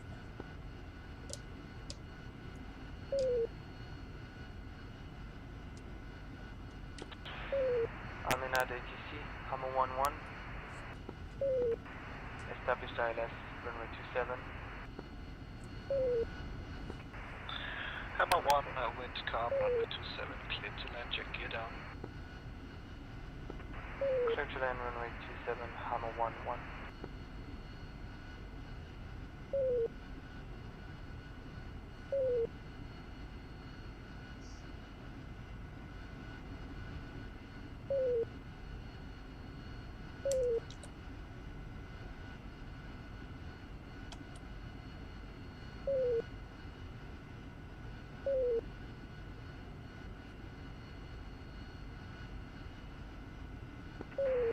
ATC, this is Hammer 1-2, inbound for active runway 27, ILS approach.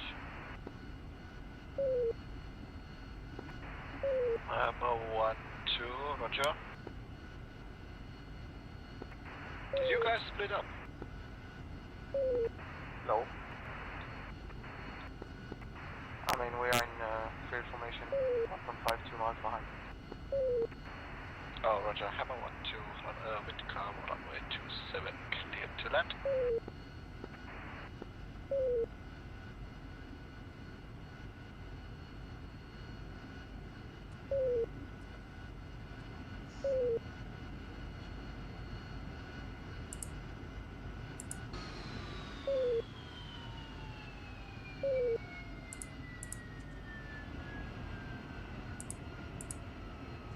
Caution. Caution.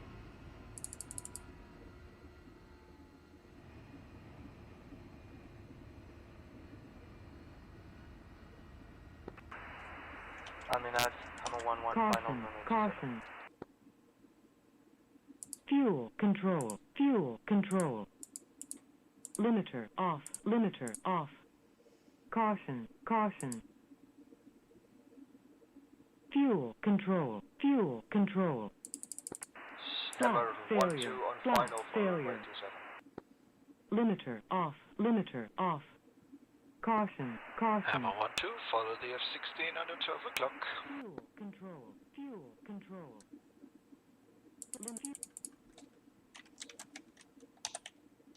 Chief, place the wheel chocks. Chief, turn on the ground power. Wheel chocks are now in place. Copy. Ground power is now on.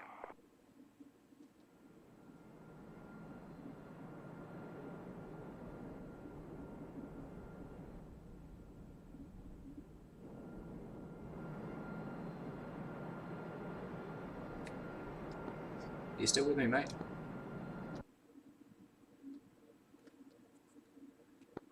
Flick engines. If you're on this frequency, I can see you connected, but I'm not hearing you.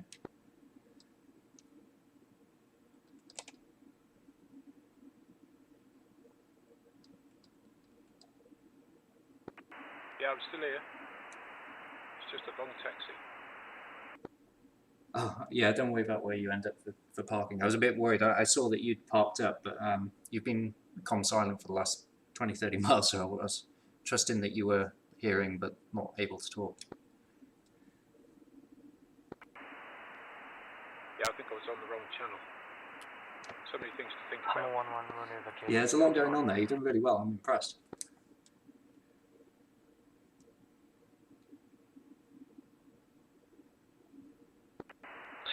Ammo 1-1, cleared all the way back in the ramp. Welcome back. Taxiing to the ramp via hotel. If that's you taxiing up Alpha now, yeah, Alpha, keep going until you get to not the next left, the one after it, and then make 2 left-hand turns. I'm in the second hangar, you can take the first one.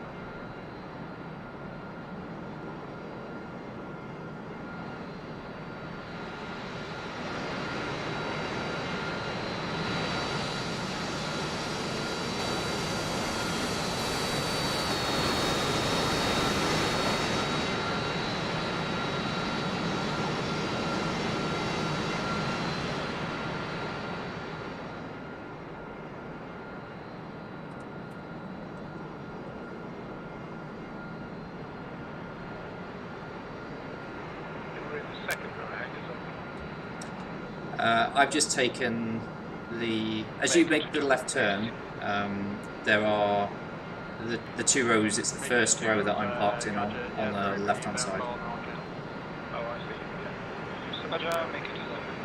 Yeah, they both turned off, so you're good. If you make a left turn and then take that end hangar, you should be fine.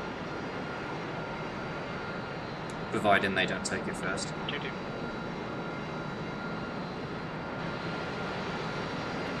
Which it looks like they aren't, so you should be good. So yeah, keep going up the middle.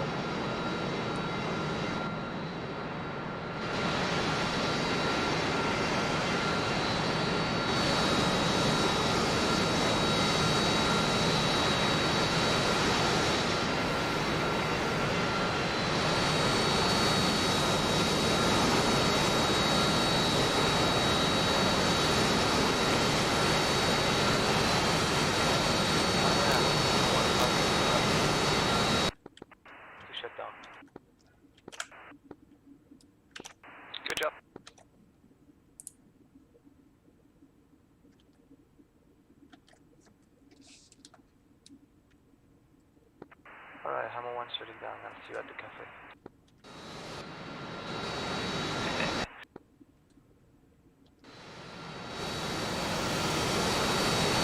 Maker 22, expedite descent 5,000 feet. 22. Nice work, mate. How are you feeling? That was knackered. Thought you might say that. I'm going to pop off the server and then hang out in the Cerberus chats, whichever voice channel we're using. Maker 22, descent 3,000 feet. Sorry, I talked over you. Say that again. 22.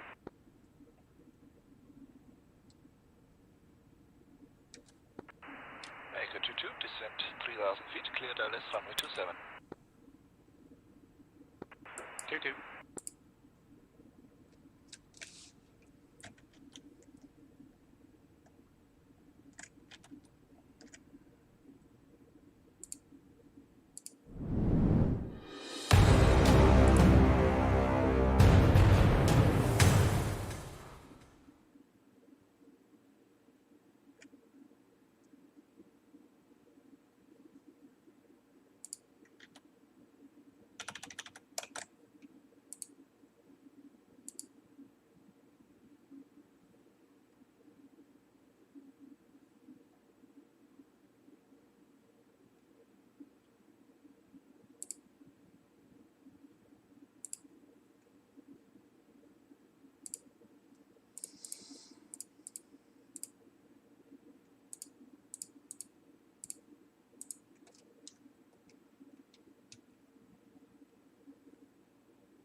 Oh, I'm back.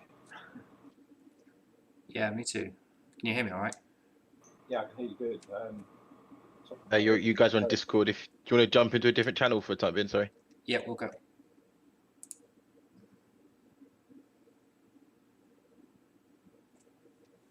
Whoops.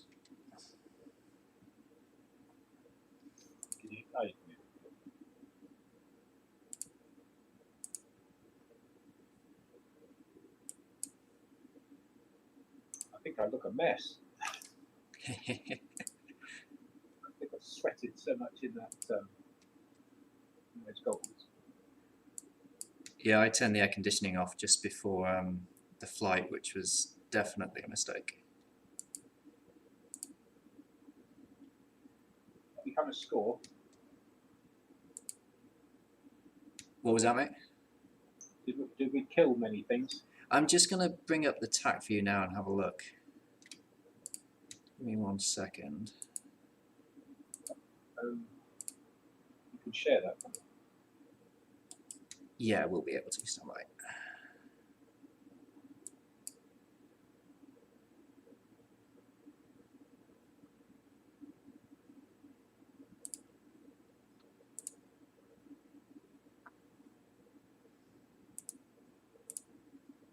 They'll probably do a full debrief. I don't know how much time I'll have for that, but if I can, I will do it.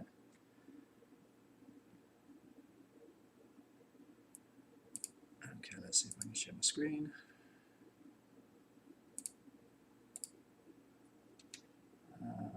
Update the stream.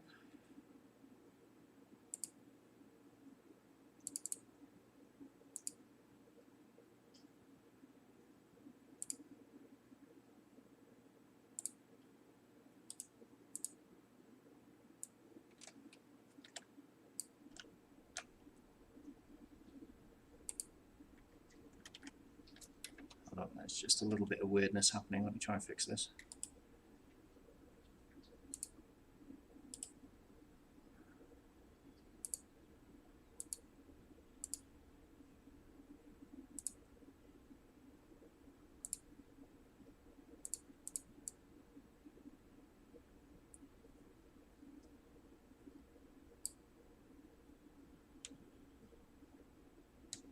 That's a bit bizarre.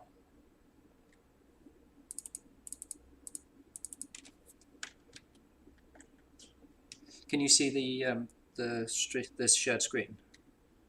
I can indeed. Okay, all right. I'll get it playing in just a moment. So,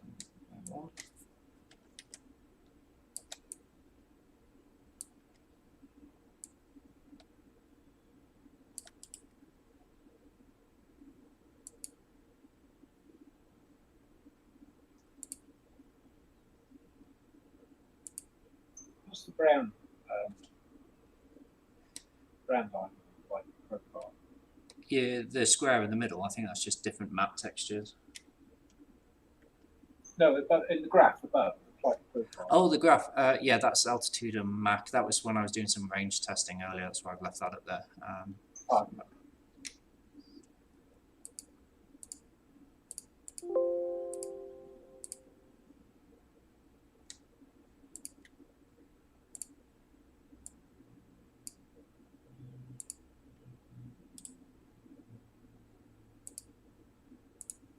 Okay.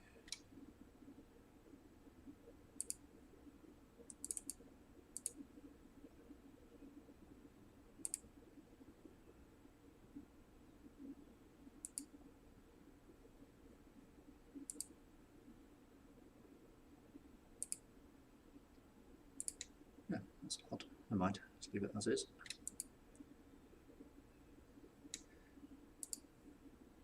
Right, let's have a look, see what damage we did.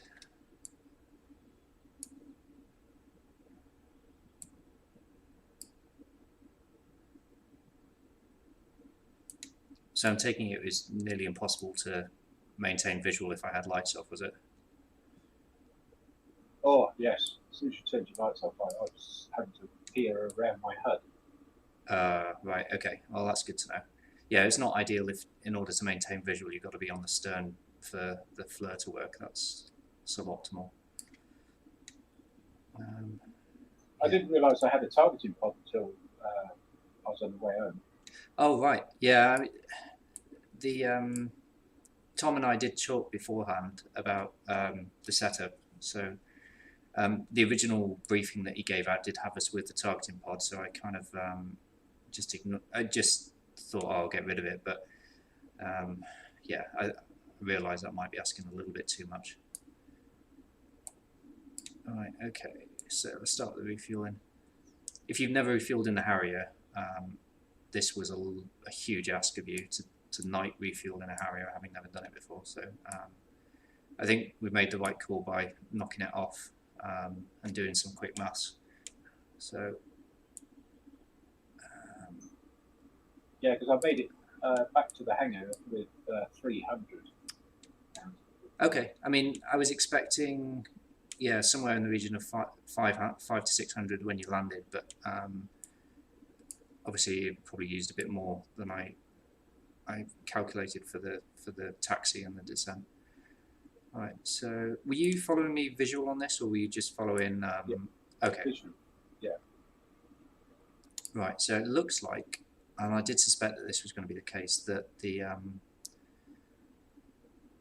the convoy split because the back half seemed to have got stuck on the river crossing, and there were only like 6 or so vehicles there. Yeah, there's some of the vehicles are probably amphibian, aren't they? Some not. I don't think so. I mean, we'll see what made it through and what didn't. Sometimes there's just no rhyme or reason as to why some vehicles get stuck and some don't. So, did you acquire them with the chevrons on the hood? No, I could see them from the flames. Oh, I okay. could see I could see you flared. You put some flares out. That helped me during the turn, and then I could see you, and then I could see your. I could see the flames. So I was in a good position anyway. I'm just seeing what fun I missed. Oh, you just see just about to catch the BDA. The convoy split. I don't know if you heard that. No. Yeah, so half the convoy, we didn't realise this at the time, had got caught up in a river crossing that was just here. It looks like the other half had carried on going, so we only got half the convoy. There's only so much you can do with the intel you have. Yeah, I mean, I did suspect it at the time because there were only like 5 or 6 vehicles there, and I was expecting 10. But you know, the brief for us was 1 pass, go home, just to try and keep it safe. So that's what we did. I was watching these come in, mate, and it looked spectacular. Watching Mark 20s go off at night, it's really quite cool. Watching Mark 20s full stop is really cool. Ah, nice work. So you managed to get that straggler. I think this this brief to do a 180 actually worked quite well because you had a 6 o'clock cover, and it meant that when you were turning out, we were both turning out essentially in battle formation, which was useful. And then I formed up on you, MaxCom climb. They actually did get a launch. So those launches we were hearing, I don't know where the SA6 was. Wasn't for us, was it? No, I didn't think it was for us, but is that a seed package going in? yeah, I mean, there's some seed guys up there. There was a strike going on over here, down the bottom left of the screen. And I knew that I wanted to stay away from the frigates and destroyers and the SA3 there, and there's an SA2 there. So we were the plan was to try and take the most direct route we can without interfering with this. Which we did, I think. Yeah, I think so. We got TACAN signal at roughly the right point. So yeah, it worked. I mean, overall, I'd say that's pretty good success. It's a shame that the convoy split, but there's not much we can do about that. And then the bit we found, we completely annihilated. Yeah, and it wouldn't have mattered if that was vehicles or 10 vehicles, I think the effect would have been the same. I think it would have been, they would all have been destroyed.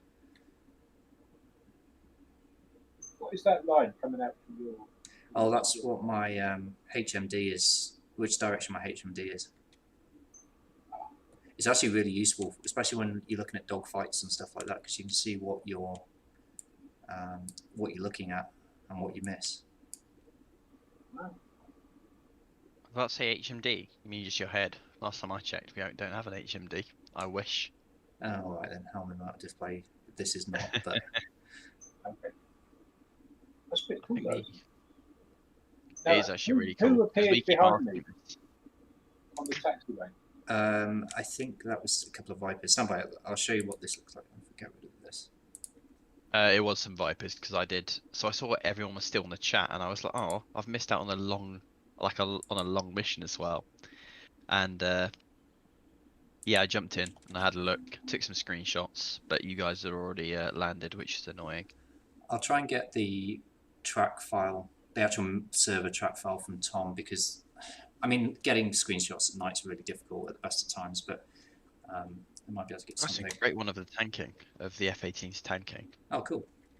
You might want to send that over to Tom, because he'll probably stick it on the site Instagram. I will do so.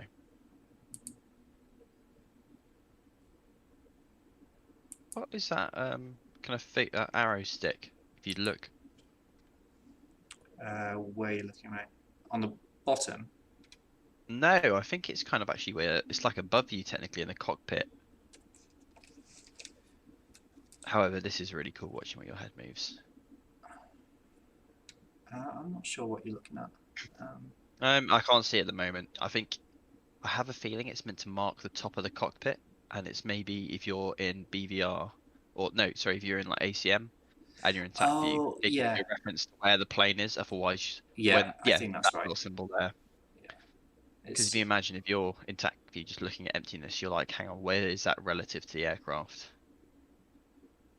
I didn't realise you came onto that tail. Yeah, so this was the idea. Is I wanted to make sure that you had cover when you were coming in, and then we can easily form up when we came out. I mean, if this was day and we could maintain like good visual, this would have worked perfectly, because we both would have just done a 90 turn to starboard, and we would have been in battle formation, and we could have done a low level egress. Obviously, we weren't doing low level today, but the other thing I was trying to do when you were flying out was trying to figure out how the fuck we were going to get you home safely with your fuel state. So, what did you land with? 500. Oh, plenty. Sharky Ward would be angry. Yeah. It's one of the guys who's actually also in this group, but he doesn't really fly much. Duke. He ran out of fuel on the runway, so he landed and then didn't have enough fuel to taxi off. I think we've all been there. Honestly, we were put into a holding pattern for ages because just everyone was dicking about, and we're like, come on. And it was me, Duke, and C-Dub. It was the one where you and Seabread just messed up everyone's approaches. Why? What did we do? Oh, we cut in ahead of you. This was the one in that we were getting vectored by DM, right? Yeah. That wasn't our fault. That was the fucking controller. What is RAF? Yeah. Sorry, I can't say that anymore. Damn it. No, you can't. Oh. Yeah, C-Dub and his so C-Dub was the only one in our flight who actually flies, because he's a commercial pilot, or was. He's now managing or something to do with it. So he was the only one who understood really patterns, and then B had his comms down, so me and Duke could just like, what's going on? And he who understands the situation is just tapping on his mic, going yes or no. It was a multiple choice question when we wanted to know something. Yeah, my my J3 experience did not put me quite at IFR flight level. Nah, that looked really fun actually from when I quickly jumped on the server. I'm gutted. Yeah, it was. I mean, it was challenging. I'm impressed with Flick, mate. He's it's like, right, you never tanked before in the Harrier? Okay, we're going to try doing it at night, and if that doesn't work, then we're going to like go and attack the target anyway, but we're just coming back on fumes. Fine, everything's fine. Hi guys, you alright?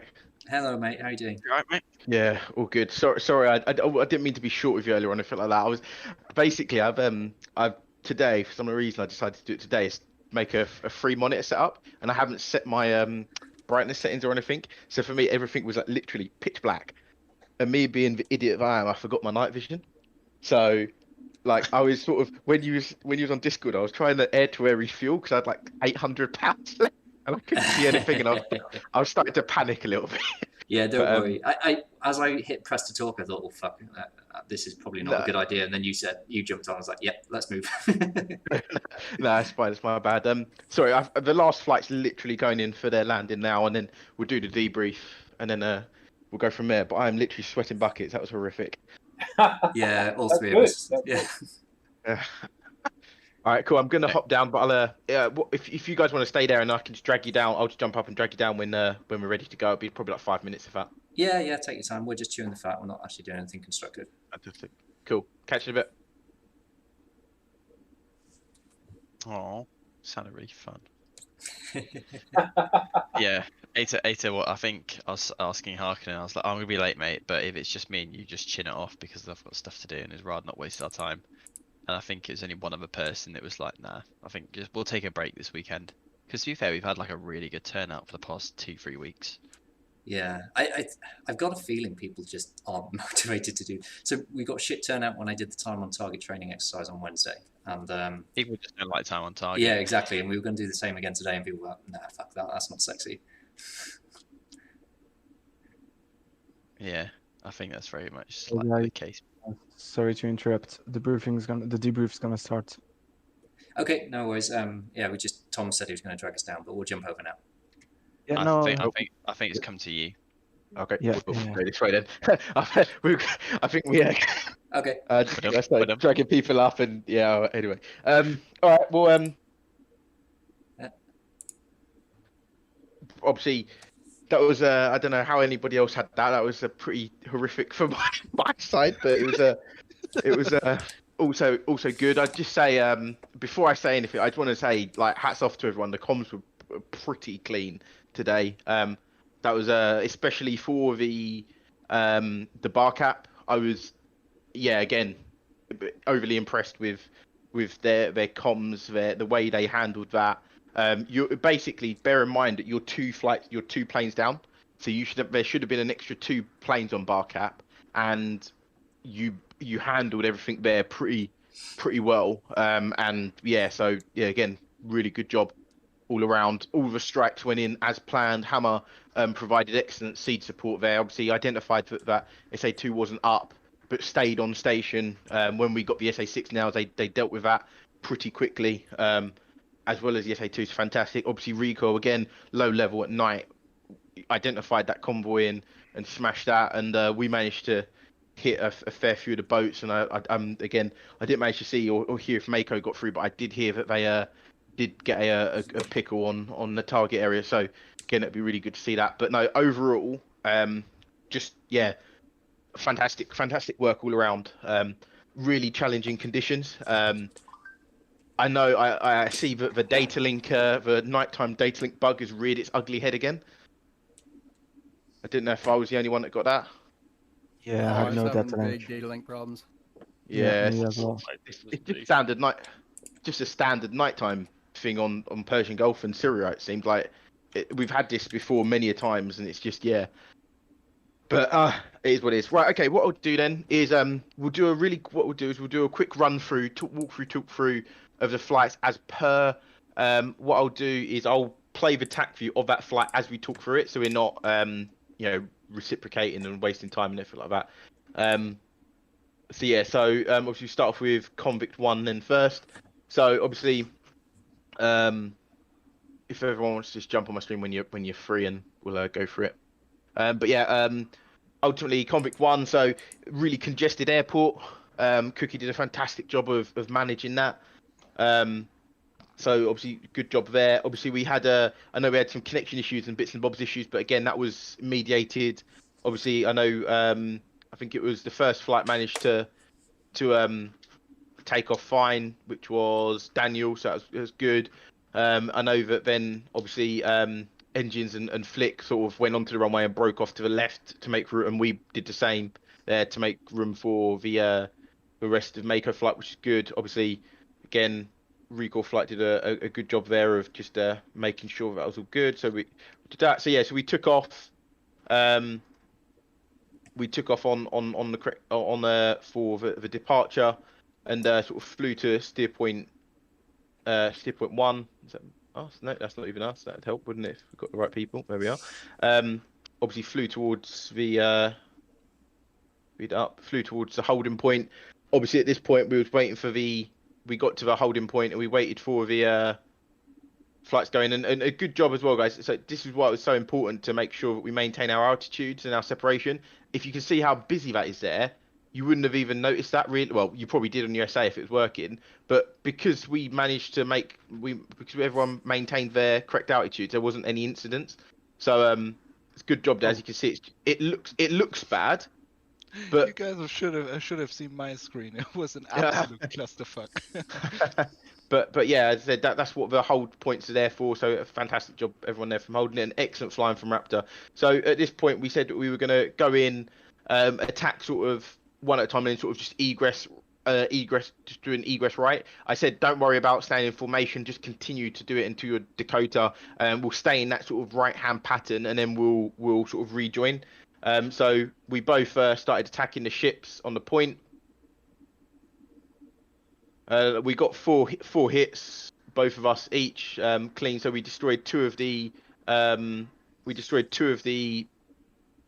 naval yards, 3 ships I think it is altogether. So it was good all in all. I told Raptor to go to refuel before I got there. So Raptor sort of went to refuel. At this point, oh no, that's Raptor there in fact. Oh yeah, there you go. Yeah, so I told Raptor to go and refuel whilst I finished. Raptor refueled. I caught up, and then did my refuel. And I think Mullins and Kuwan at this point also caught up. They did theirs, and then me and Raptor broke off again. Raptor doing absolutely fantastic flying there, and yeah, pretty much straight into Minad. Obviously, during the time we were flying around, obviously we got the spike from. We got the spike from the SA6. We didn't get nails from the 2, but we got nails from the 6. Sorry, and obviously we called Hammer in to deal with that. They dealt with that pretty sharpishly, and that was all good for us. So we had no air-to-air threat at all for us, and yeah, fantastic work all around. So well done, Raptor, and yeah, good job everyone else. That's us. Mako 1. Cool hand. Okay, we'll skip Cool Hand. Mako 2. There we go. Oh, there he is. Right, sorry, go on. Yep, your debrief, mate. Just run through it quickly. Standard departure, Gogby.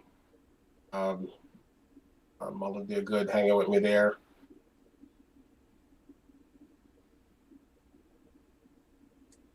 Yep. Back to the whole point. Yep, this is the whole point here. Maintained our altitude, held there. Well, now, when we got here, because I had done some fuel calculations before, I kind of knew that we were going to be a little bit iffy. In our, if we didn't get some gas right then. Okay. In the world is that? It's Mullins. Hey, that's right. That's right. Yeah. So I sent Mullins off to go ahead and tank.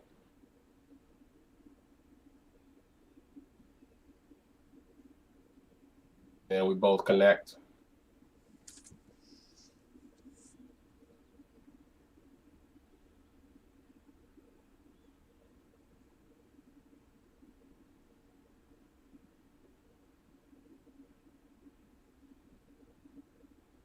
Okay, good hits. Well done.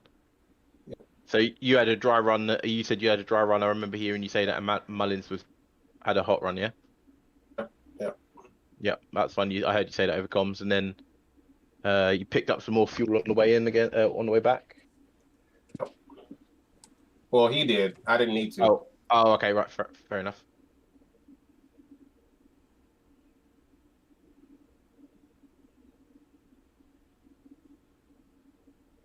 There you go. and then standard back in. Okay, I left the server at this point, but no, good job, well done, fantastic. Mako 2? John? Oh, there we go. Yeah, got you fine, mate. Pretty quiet. Copy departure. Because we had a bit of a delay, shooter was quite well ahead of us, so we sort of cut the corner here to intercept, and I think we intercepted quite well at waypoint 3. And we began at bar cap. At that point, myself and Chris decided to split and put ourselves with about after this first engagement, which were the F5s that were just out there. Yep. I think that was pretty neat. One could hit, yeah. Kept pretty far away, but this guy sort of escapes in the deck, and with no SA, it's impossible to see anything. Yeah, it's hard. They pop in, they pop out, and you don't know what altitude they're at, so you've got to sort of guess, and that one just slipped past. He comes back into the fray later on. When we went back into the cap, I think Shooter was up ahead of us, and then we left ourselves with a sort of a 10 or 15 mile gap between us into the pattern. That was after the second engagement. So this is another set of F5s which we went at and trying to stay clear of and not BVR with them. I mean, BFM. Yeah. Yep. So yeah, Shooter's just got one of those there. It's just so hard though. It's pitch black. SA was off. You'll see how hard it is just now. We were pretty much the only way we could deconflict was with distances away from waypoints and altitudes. Yeah, that's what, and I could hear Cookie working overtime. But yeah, you guys, I said for the situation, I was. It was pretty damn good, and it's a good job. So there you go. There's a fight sweep complete. Then we sat into our cap sort of position. Yep. Yeah, you can see there. Yep, that's good. Set on there, and then to engage the 4-pack on his own. I thought for a second it was wacky, but anyway. But I knew that would happen. As soon as he fired one off, they all went cold and started doing their weird dance. Gave us time to come into the play, and this is when.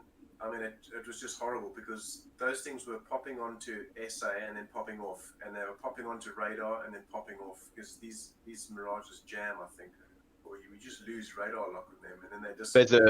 There's a radar cross section bug or something with them because me and Leo had this the other day. Like they dodge everything. Yeah, it's just silly, but yeah. There was no choice, and this is where information overload takes me. The plane at the south over there chasing the Mirage. I was chasing him down. I didn't want to wait us an ACM, but freaking plowed the ground. I see. You know what I mean? It's just information. I thought we were at altitude at that point, and yeah, it's just or anything. Just freaking hit the ground. No, makes sense. But you fought them off. That's good. Yeah, I just chased the guy in. I think after I left, I didn't get back on to the comms quick enough. And then I think Cookie, at that point, you pushed them to a different channel. And I think going forward, when we've got combined bar operations, we're going to have to do that separate channel because at the time when it really started kicking off, all of the strike flights were coming in. So a lot of chatter. And I think at that point, you kind of need that separated comms. Yeah, it's definitely good. Yeah, I've got absolutely no issue with that whatsoever. So, but yeah, it's excellently managed.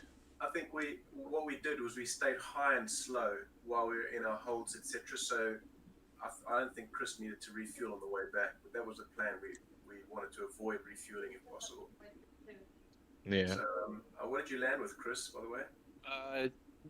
I landed with about 2,000 left. Yeah. So okay, fantastic. So we had what was it? We had bingo set to 5,000 because we figured out we got there with just under 2,500 pounds of fuel, so it would have been an easy flight back. But so that was the plan, and I think it worked quite well. Daniel should follow up with his. Yeah, I was gonna say, if you want to quickly give a quick rough overview of yours as well, and then we'll go on Tamar after. Maybe it was just easier for me flying in night without the wingman, but yeah, that was the situation. The first match with the F5 was good, but I was just too close to them. The second one was really better, and The Mirage is thankfully Mako 2 got it from my 6, so that was good. I was going to tank, but maybe I didn't need because I would just burn 2000 of the fuel, and I have 3 and 3.5 left when I go to the tanker, but I didn't know that just I go straight in, and It's better to have more than it's better to have more than less. And then as you said, like the engagements were pretty clean. As you said, you've kept your distance at all times, which is fantastic in BVR. And you did your job. It's really good job as a lone flight there and as a one ship. So well done. The SA thing was really bothering us. Yeah, I could tell. But as I said, you did really well there. So okay, so that's that. Hammer, if you want to do yours quickly. Yep. So Hammer, we took off a little bit late because we had last minute problem with SRS, but we troubleshoot that fine. Took off normal, whatever the departure is called. Went to holding Alpha. We were supposed to hold at 30,000, but it was just too not high and fuel not enough economic fuel enough. economic. Yeah. Yep.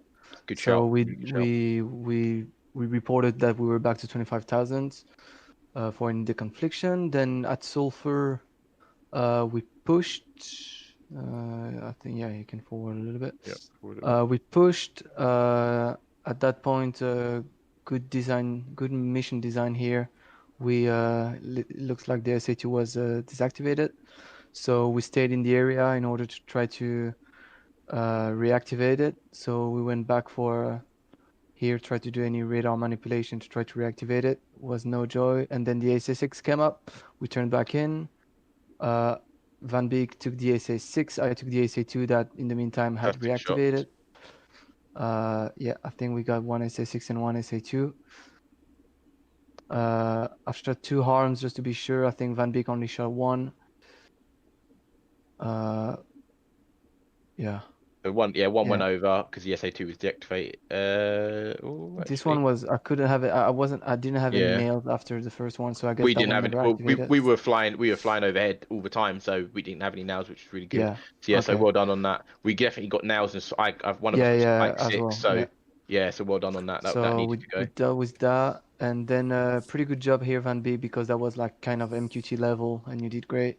Then we went back. Obviously, between the transit periods, we practiced our formation flying with Van Beek, and then we went straight for ILS landing, which was pretty great com-wise. Went to Trill.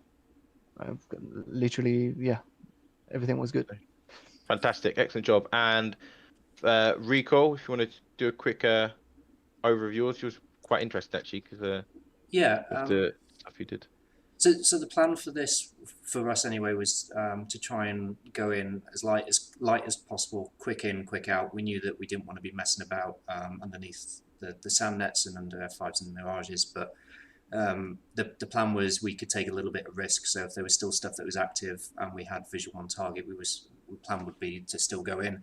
All credit to Flick. He stood in for Buck, who had work commitments. So Flick had only flown with me once before, so this is his first op with us. So sterling job.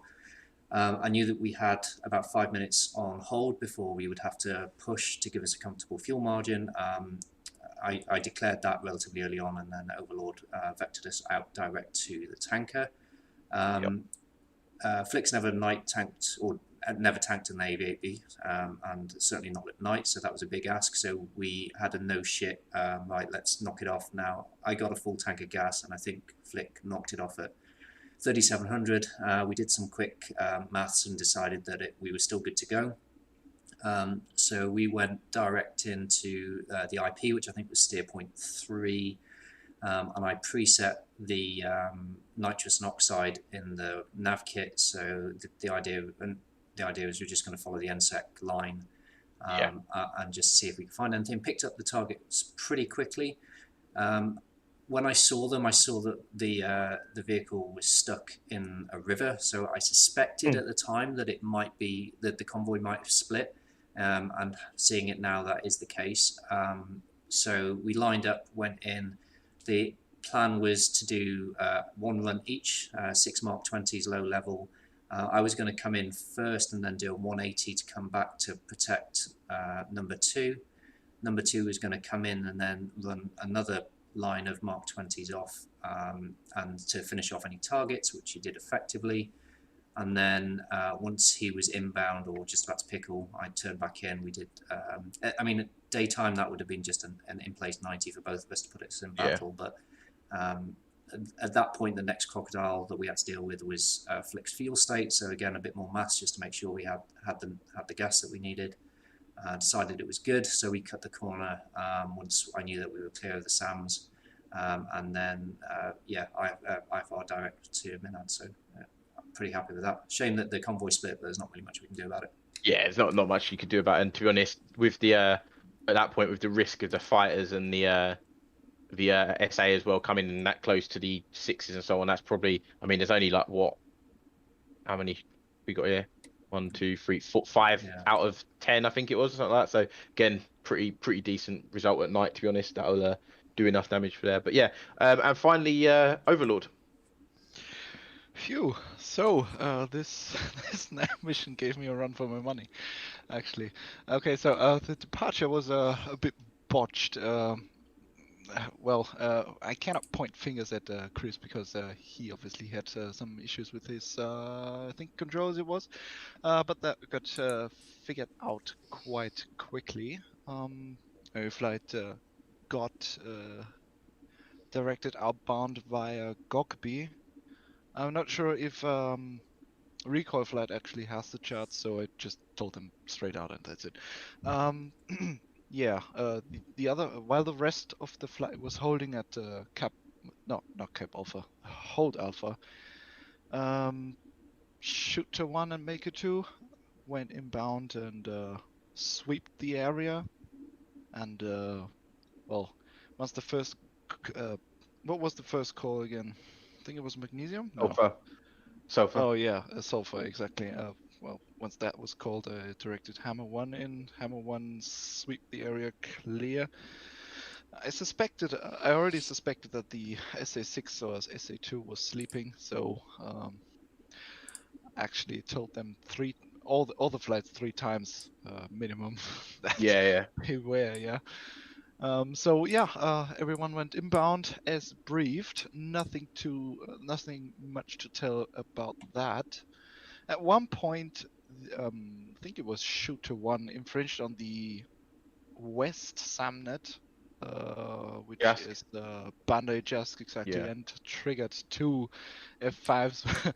And well, at that point, the comms became a bit cluttered, so it just directed them off to 251.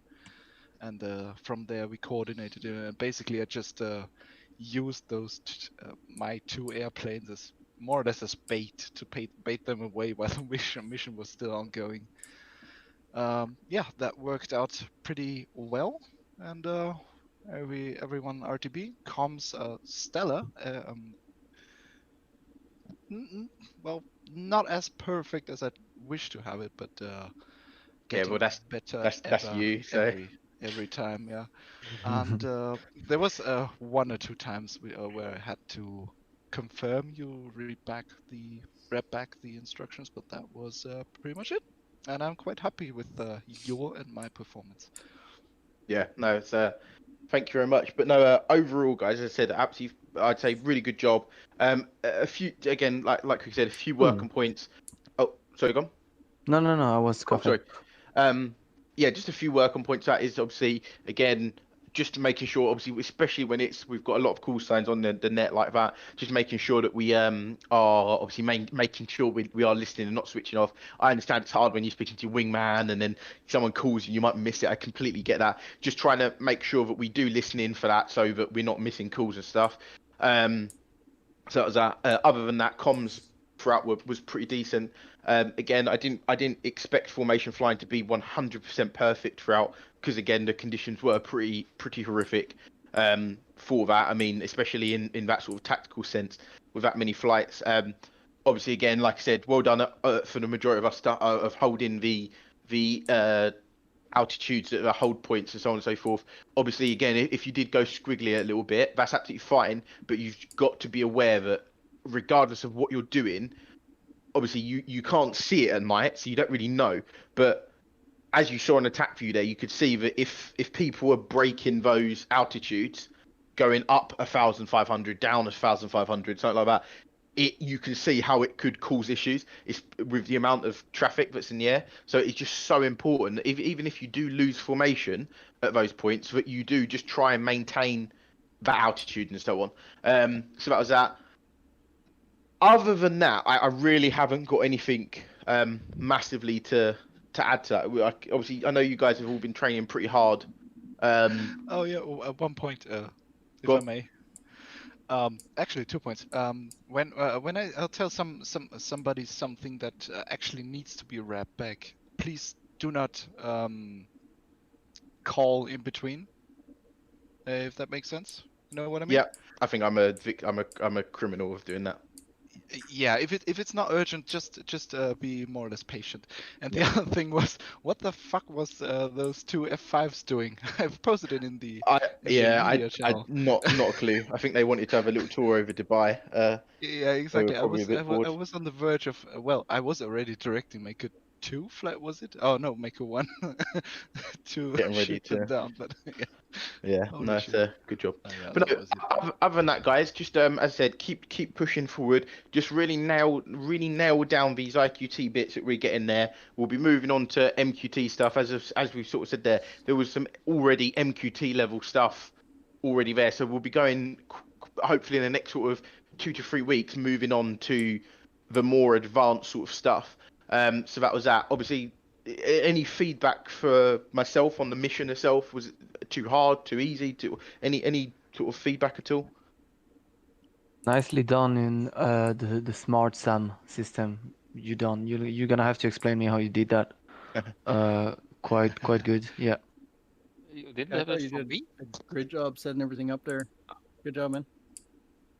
As long as it was enjoyable for everyone, and yeah, so that's that. Engines and bucket flicks. Right, if I have a quick chat with you guys, and then Leo and John, I'd have a quick chat with you after. It'll be like 5 minutes.